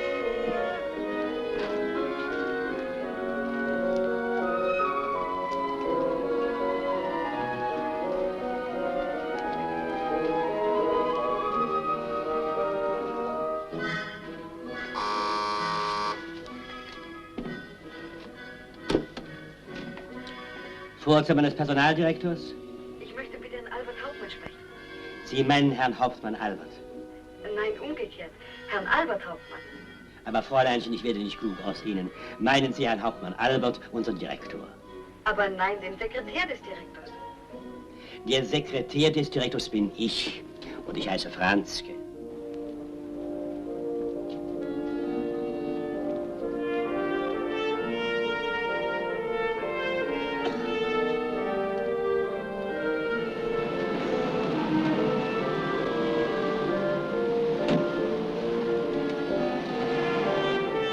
gnädiges Fräulein, meinen Herrn Hauptmann Albert. Nein, Herr Albert Hauptmann von der Montan AG. Ganz recht, Herr Direktor Albert von der Montan AG. Kann ich etwas ausrichten? Nein, nein, nein, danke. Nicht mehr nötig. Guten Abend, Herr Privatsekretär. Oh, Privatsekretär bin ich die längste Zeit gewesen. Schon wieder, Ade? Ja, ich wollte es dir gerade sagen. Also stell dir vor, mein Freund, der ist ganz plötzlich unverhofft gefallen. Ich meine, vermisst. Das heißt, gestorben ist er. Ja, und da bin ich ganz plötzlich über Nacht, bin ich... Direktor geworden. Ja. Albert, wie lange willst du mich noch an der Nase herumführen? Ich? Kellner, dann Geschäftsführer, Sekretär des Direktors, selber Direktor. Nichts als Lügen. Alles Lügen. Psst, nicht so laut. Und da, warum muss ich dein Geld aufbewahren? Warum bringst du dich auf eine Bank? Wer weiß, wo er überhaupt stand. Lore, die Leute bleiben doch schon stehen. Und ich war so naiv. Ich habe das alles geglaubt. Aber Hannelore. Albert Hauptmann? Hauptmann Albert? Wie heißt du denn wirklich? Wer bist du denn überhaupt? Also Hannelore, ich kann dir das jetzt noch nicht so erklären. Wenn du einmal selber weißt, wer du bist, dann...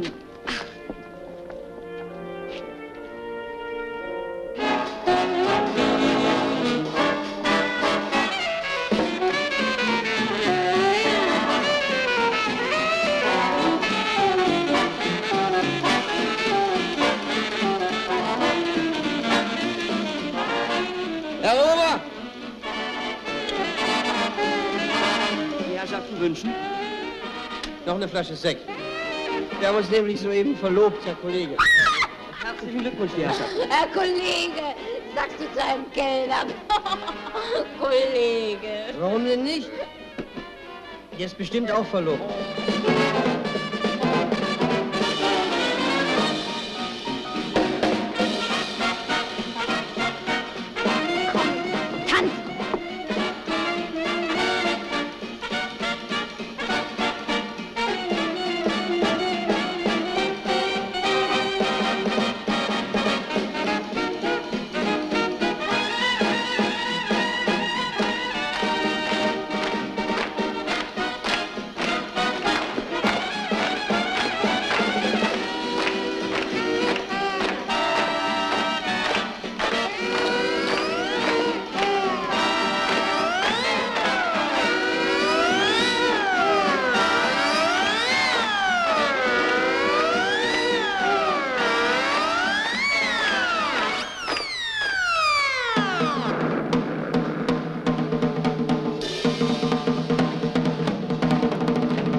Den Weckruf?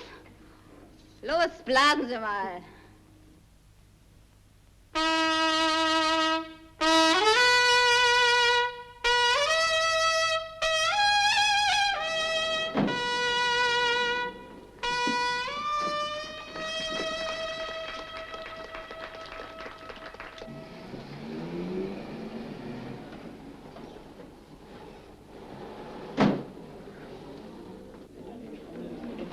Herr Abgeordneter, was ist nun mit der Amnestievorlage? Steht schon fest, wer sie einbringt. Ihr neuer Fraktionskollege, nicht wahr? Hauptmann Albert. Aber bitte, meine Herren, ich bin nicht befugt, darüber zu sprechen.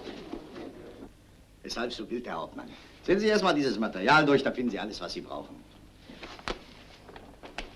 Außerdem, ich bin kein Redner. Ach, was meinen Sie? Ich bin als Redner geboren, immer feste drauf, ohne Rücksicht auf Verluste. Das imponiert immer. Ich weiß nicht, ob ich gerade der Geeignete bin. Gerade. Ist sozusagen in eigener Sache. Sie wissen doch am besten, wie diesen U-Boot-Fahrern zumute sein muss. U-Boot-Fahrern? Ja, den Kameraden, die nach dem Krieg hier geblieben sind und untertauchen mussten. Die seitdem unter einem falschen Namen leben. Die sie als jemand ausgeben, der sie gar nicht sind. Wer könnte denn überzeugender für die Amnestierung dieser Kameraden eintreten, als gerade Sie? Meinen Sie? Adele! Adele! Adele! Ja, was ist denn? Sieg auf der ganzen Linie. Hier. Was sagst du jetzt? Die Amnestie geht durch, wie das Messer durch die Butter.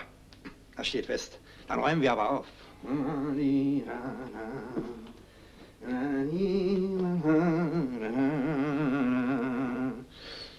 Die Fahne hoch, die Reihen fest geschlossen. Nicht so laut.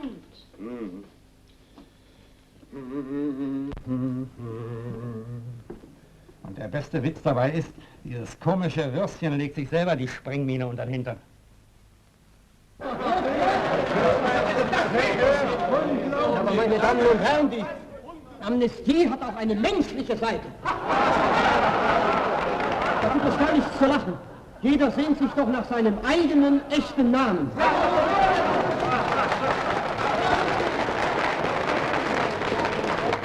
Versetzen Sie sich doch mal an die Stelle eines solchen Menschen.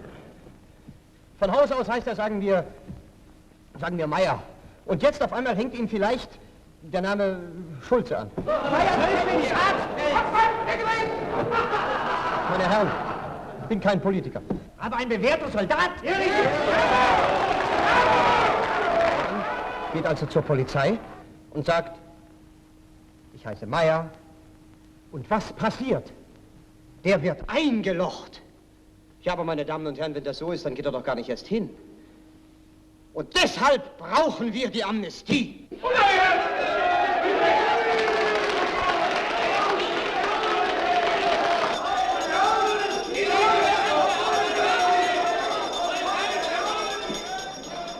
Darf ich mal bitten, Herr Kollege? Aber ich vergnügen. Nun, was haben Sie vor, Herr Kollege? Jetzt gehe ich erst mal aufs Örtchen. Da führen uns unsere Wege mal wieder zusammen. Nee, Herr Kollege. Wieso denn auf einmal Stimmenthaltung? Da platzt ja die ganze Amnestie. Es war doch alles genau abgemacht.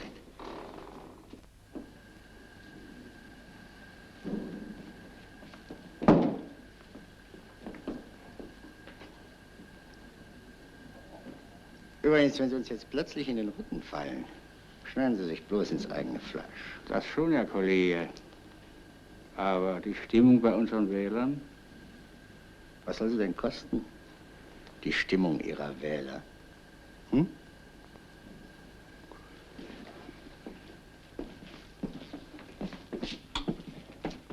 Also passen Sie mal auf, Schulbrink. Wenn ich richtig informiert bin, Ihr Parteiblättchen, das japst doch nur noch so gerade. Wenn Sie da mal eine kleine Subvention brauchen, könnte ich Ihnen vermitteln.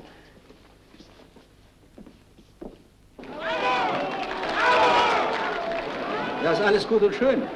Bloß wie soll ich jetzt noch die ganze Fraktion umstimmen? Die ganze ist auch nicht nötig. Wenn ein paar Stimmenthaltungen dabei sind, das ist sogar noch besser. Hauptsache, unsere Mehrheit ist gesichert. Westdeutsche Kurier, Amnestiegesetz angenommen, Autobanditen in Polizeiuniform, Amnestiegesetz angenommen, U-Boot-Fahrer tauchen wieder auf.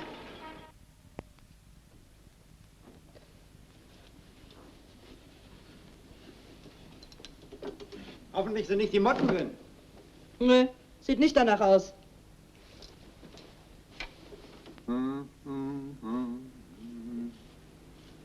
Du, Hans? Ja? Ich habe gedacht, du hättest damals die Fotos verbrannt. Was für Fotos? Na, die von Montsavi und Neubrandenburg.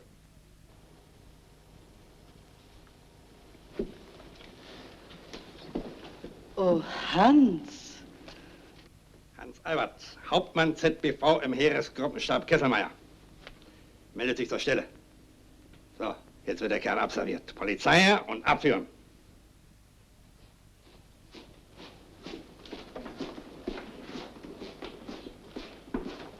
Herrn Abgeordneten Hauptmann Albert, bitte. Wenn ich bitten darf. Danke. Herr Hauptmann, ein Herr Hauptmann möchte Sie sprechen. Ich komme gleich.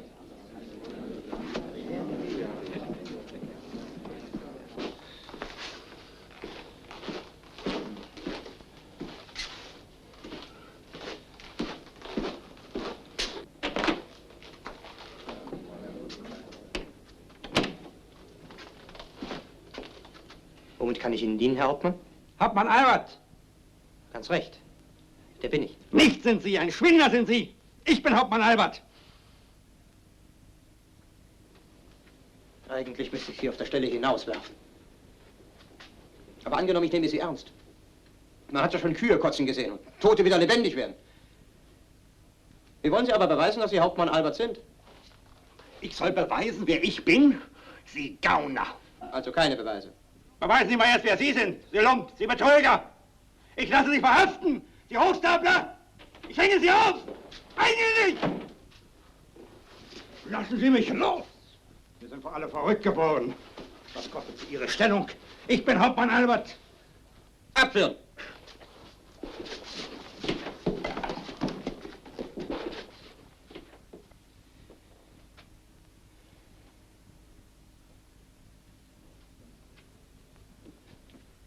Papiere. Ich brauche sie nur zu holen. Ich bin Hauptmann Albert. Guten Tag, Herr Kajanke. Oh.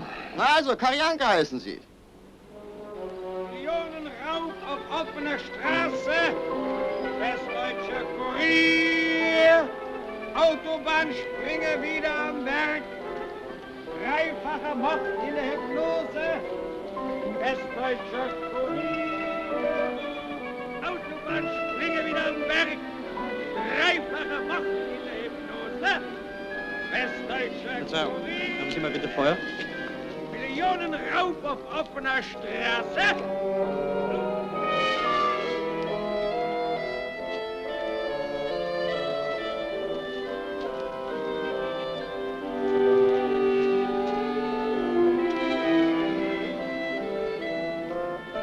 Westdeutscher Kurier. Millionenraub auf offener Straße.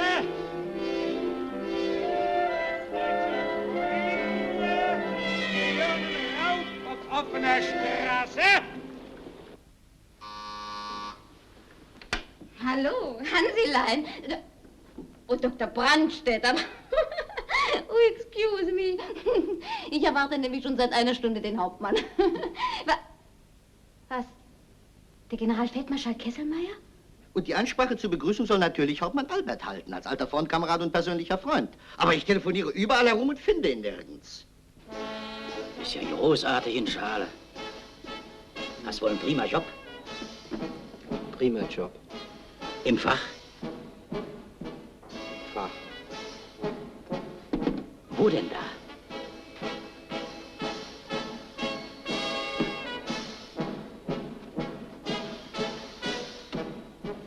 Du, sag mal, ich habe noch was von dir zu kriegen. Ja, richtig, hier. 27,50. Den Rest kannst du behalten. Achtung, Achtung, wir wiederholen unsere Ansage. Der aus der Haft entlassene Generalfeldmarschall Kesselmeier trifft heute Abend 23:30 Uhr auf dem Kölner Hauptbahnhof ein. Wir wiederholen, heute 23:30 Uhr auf dem Kölner Hauptbahnhof. Ein Unglück kommt selten allein. Okay, leg das mal für mich auf die hohe Kante. Notgroschen. Naja, ja. 2800 M. Spare in der Zeit, da hast du in der Not. Hey, dein Blumen.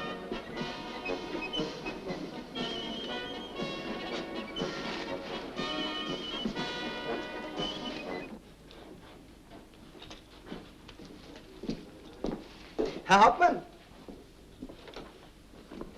Sie sind mehrmals angerufen worden. Vom Abgeordneten Dr. Brandstätter und von Fräulein Desi Pferdapfel. Sie möchten doch sofort anrufen. Danke. Vielen Dank. Danke.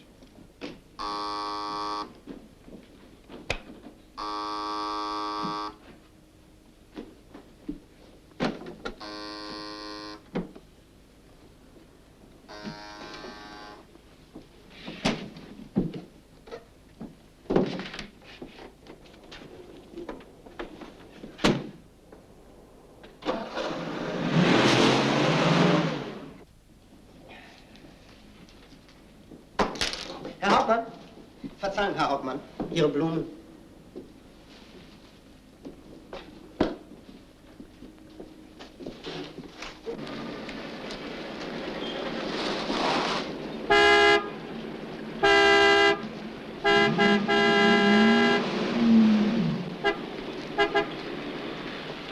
Darling, was ist denn los? Wo willst du denn hin?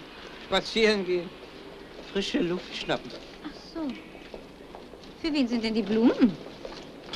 Für dich natürlich, Lieselein.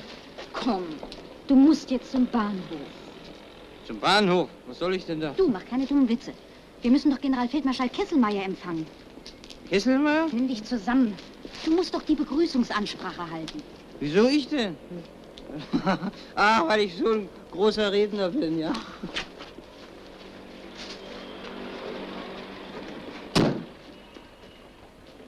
Der Potsdamer Postkutsche, Bus den Potsdamer Postkutsche.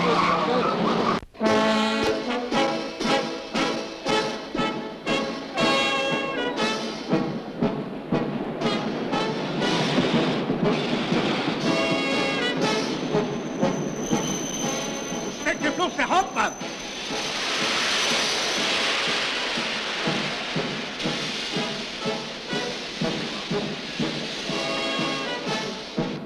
Da, jetzt erleben wir den großen Augenblick. Höher schlagen unsere Herzen. Gleich wird der Feldmarschall mitten unter uns stehen. Das hat doch keinen Zweck, Lieselein. Komm nach Haus.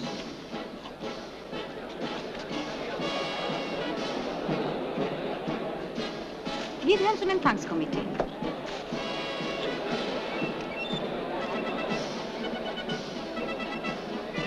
Zurückbleiben! Nur für geladene Gäste! Erlauben Sie mal, wir werden auch unseren Feldmarschall begrüßen dürfen. Das ist was anderes. Dann lassen Sie die jungen Leute mal durch.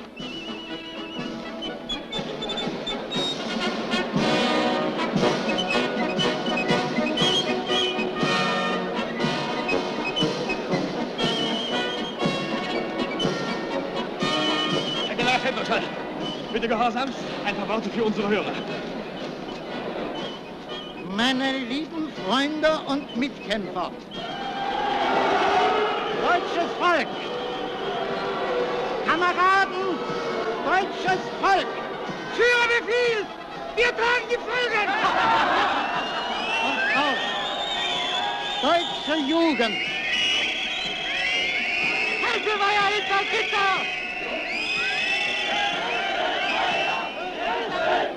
Was haben diese Leute bloß gegen den Feldmarschall? Gar nicht, Fräuleinchen. Außer, dass er wieder gegen uns losgelassen wird.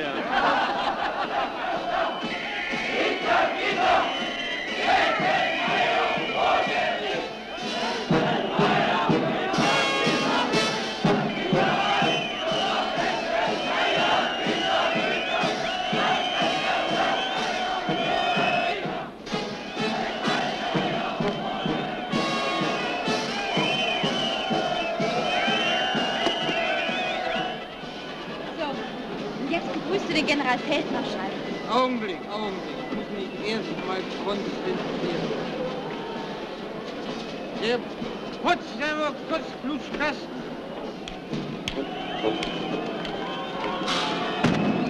Komm schnell zum Salonwagen. Falsch. Strategisch vollkommen falsch. Ich befehle. Absatzbewegung Richtung Gepäckfahrstuhl. Im Laufschritt. Marsch. Kesselmeier, hinter Gitter! Ureinstürmer! Hinter Gitter! Der Feldmarschall. Du musst den Feldmarschall retten. Dich allein lassen? In der Stunde der Gefahr? Dienstmann, retten Sie den Feldmarschall.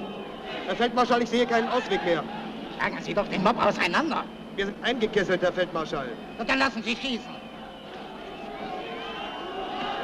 Bitte melden zu dürfen, Herr Generalfeldmarschall, ich habe den Befehl, Sie in Sicherheit zu bringen.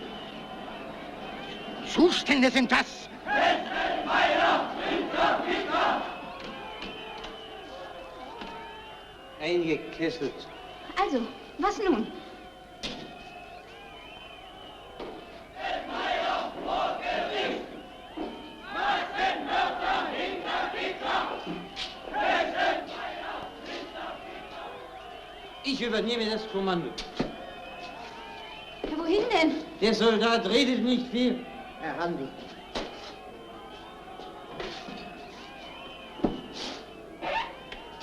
Rettungsamt. Hallo. Ist dort das Rettungsamt? Werde Gehorsamsbefehl ausgeführt. Danke. Werde Sie zur Auszeichnung vorschlagen. Sie ziehen Sie das mal aus. Ausziehen! Eine richtige Mausefalle ist das hier. Milde Gehorsams, Herr Generalfeldmarschall sollen sich verkleiden. Ja, was fällt Ihnen mal ein? Feldmarschall, ich glaube, das wäre ein Ausweg. Zustände sind das.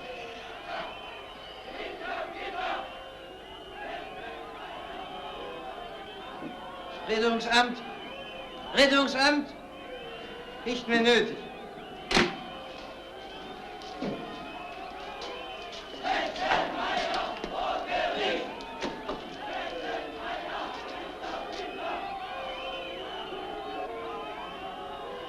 Gerettet. Der Feldmarschall ist gerettet.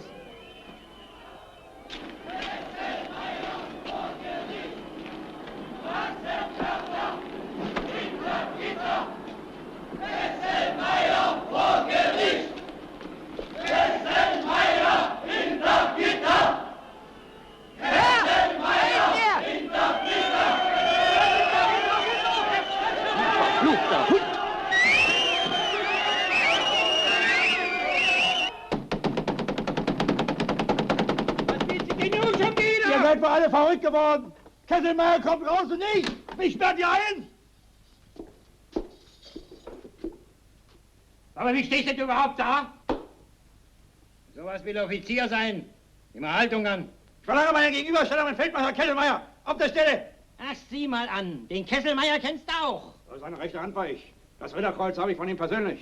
Na, du sag doch mal, Karl Janke. Mit dem Kaiser von China hast du auf einer Schulbank gesessen, was? Ich bin nicht Karl Janke. Ich bin Hauptmann Albert.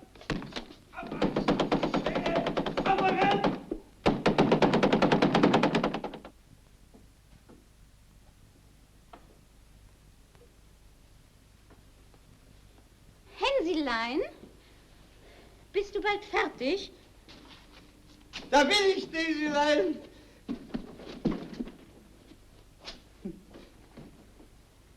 Cordon Bleu gefällt. Was sollen denn unsere Gäste denken?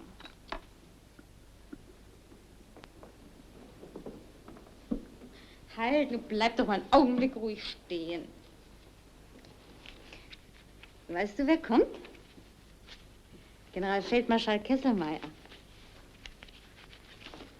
Er hat sich bereits angesagt. Generalfeldmarschall Kesselmeier.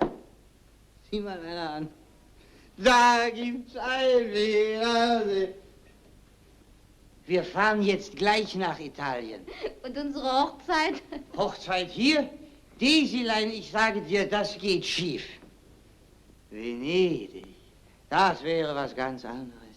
Hochzeit in Venedig, oh, ganz weit weg. Gondoliere mit Lampion und Mondschein. Mandoline, Mandoline, Canale Grande, Palazzo del Rialto, Buongiorno, Signora. Darling, sei doch nicht so ungeduldig. Morgen Abend sind wir doch in Venedig. Morgen ist zu spät. Villa Pferdapfel.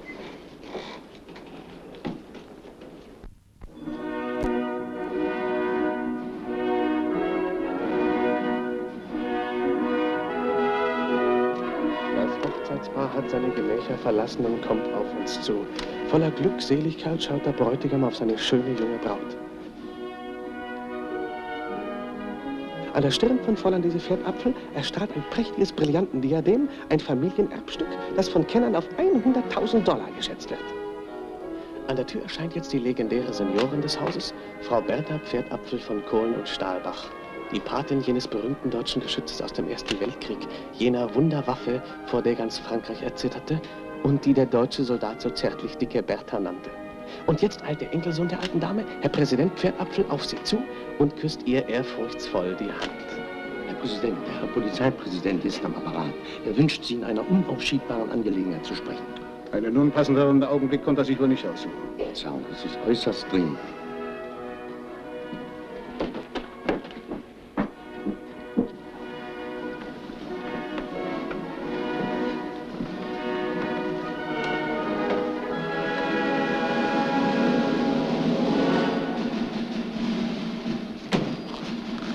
Das ist er.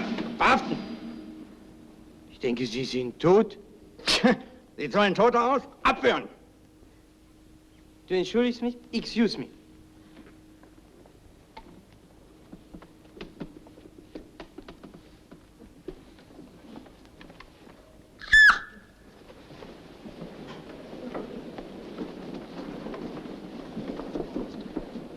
Meine Herrschaften, bitte beunruhigen Sie sich nicht. Es hat alles seine Richtigkeit. Hauptmann Albert ist nicht Hauptmann Albert. Was ist denn los? Dem Herrn Bräutigam ist plötzlich schlecht geworden. Was? Dem Bräutigam ist schlecht geworden. Aha, genau wie bei meiner Hochzeit. Wenn ich daran denke, morgen sollte dieser Mensch Staatssekretär werden. Staatssekretär im Kriegsministerium. Gestatten, Hauptmann Albert. Der Echte. Ach so, Sie kommen spät, aber Sie kommen. Jawohl, Herr Präsident, wir sind alle wieder da. Mein lieber Hauptmann Albert, wie ich mich freue. Herr Generalfeldmarschall? Dass Sie auf Ihre alten Tage noch mal Hochzeit machen. Na, und? Wo ist das glückliche Fräulein Braut? Ist der Herr Hauptmann wieder da? Da steht er ja. Was? Da steht er doch. Vorhin sah er doch ganz anders aus.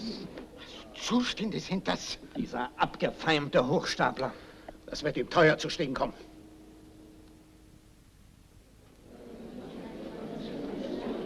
Tja, mein Lieber, ich habe wenig Hoffnung. Ihre Sachen stehen schlecht. Und dieser Kajanke? Der hat doch auch einen falschen Namen geführt. Und dem tut keiner was? Tja, der hat aber auch echte Verdienste aufzuweisen.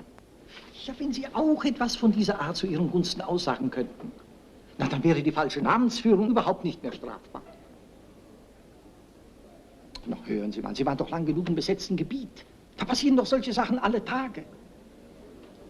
Ich habe nichts dergleichen gemacht. Aber irgendetwas. Wenigstens ein kleines, winziges Kriegsverbrechen, das unter die Amnestie fallen könnte. Der Prozess wird sofort niedergeschlagen. Und Sie sind ein freier Mann? Ich weiß wirklich nichts. Denken Sie doch nach, Menschenskind. Das ist das Einzige, was Sie retten kann. Also dann kann ich Ihnen auch nicht mehr helfen. Das Gericht. Wir setzen die Verhandlung fort. Bitte, Herr Staatsanwalt.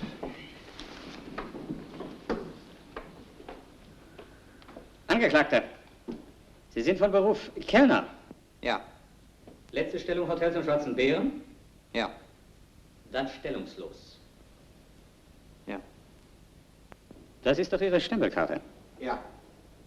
Und mit dieser Stempelkarte wollen Sie in die höchsten Kreise der Gesellschaft Eingang gefunden haben. Das wollen Sie uns weismachen. Kein Mensch hat mich nach Papieren gefragt. Der Bürgermeister Dr. Seekatz nicht und nachher auch keiner. Angeklagter, wie kamen Sie überhaupt darauf zu behaupten, Sie seien Sonderbeauftragter für Partisanenbekämpfung im Stab der Heeresgruppe Kesselmeier gewesen? Das habe ich nie behauptet. So. Und dieses Ritterkreuz? Haben Sie es getragen? Ja. Wissen Sie, wofür dieses Ritterkreuz einem rechtmäßigen Inhaber verliehen worden ist? Nein. Mir ist es geschenkt worden. Bitten Sie den Herrn Staatssekretär heran.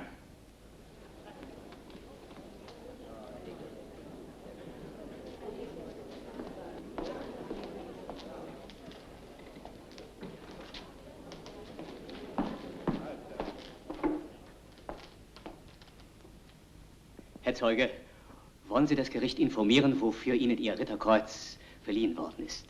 Selbstverständlich. Für die energische Durchführung einer Aktion gegen das französische Dorf Montsalvi im Frühjahr 1944. Naja, das Dorf wurde eben niedergebrannt und 57 eingeladen. Danke, Herr Staatssekretär. Und Sie, Angeklagter, wollen uns weismachen, dass Sie sich nicht mit diesen Verdiensten des Herrn Hauptmann Albert gebrüstet haben? Ich hatte überhaupt keine Ahnung von diesem Hauptmann Albert. Die Herrschaften wussten ja viel besser Bescheid über meine Verdienste als ich selbst. Sie haben mich ja überall mit offenen Armen empfangen. Die haben mir doch alles nachgeschmissen. Stellung, Auto, Geld, alles. Das ist ja nun die Hölle. Jetzt wollen Sie auch noch behaupten, die anderen hätten Schuld? Die höchsten Spitzen der Gesellschaft? Direktor der Montan AG sind Sie geworden. Bundestagsabgeordneter. Beinahe Schwiegersohn des größten deutschen Industriellen. Beinahe Staatssekretär im Kriegsministerium. Und das alles vielleicht wegen Ihrer schönen Augen? Das wird Sie teuer zu stehen kommen. 5 Jahre Gefängnis für falschen Hauptmann. Schwarzer Freitag an der Frankfurter Börse. Größte deutsche Börsenkrach seit 25 Jahren.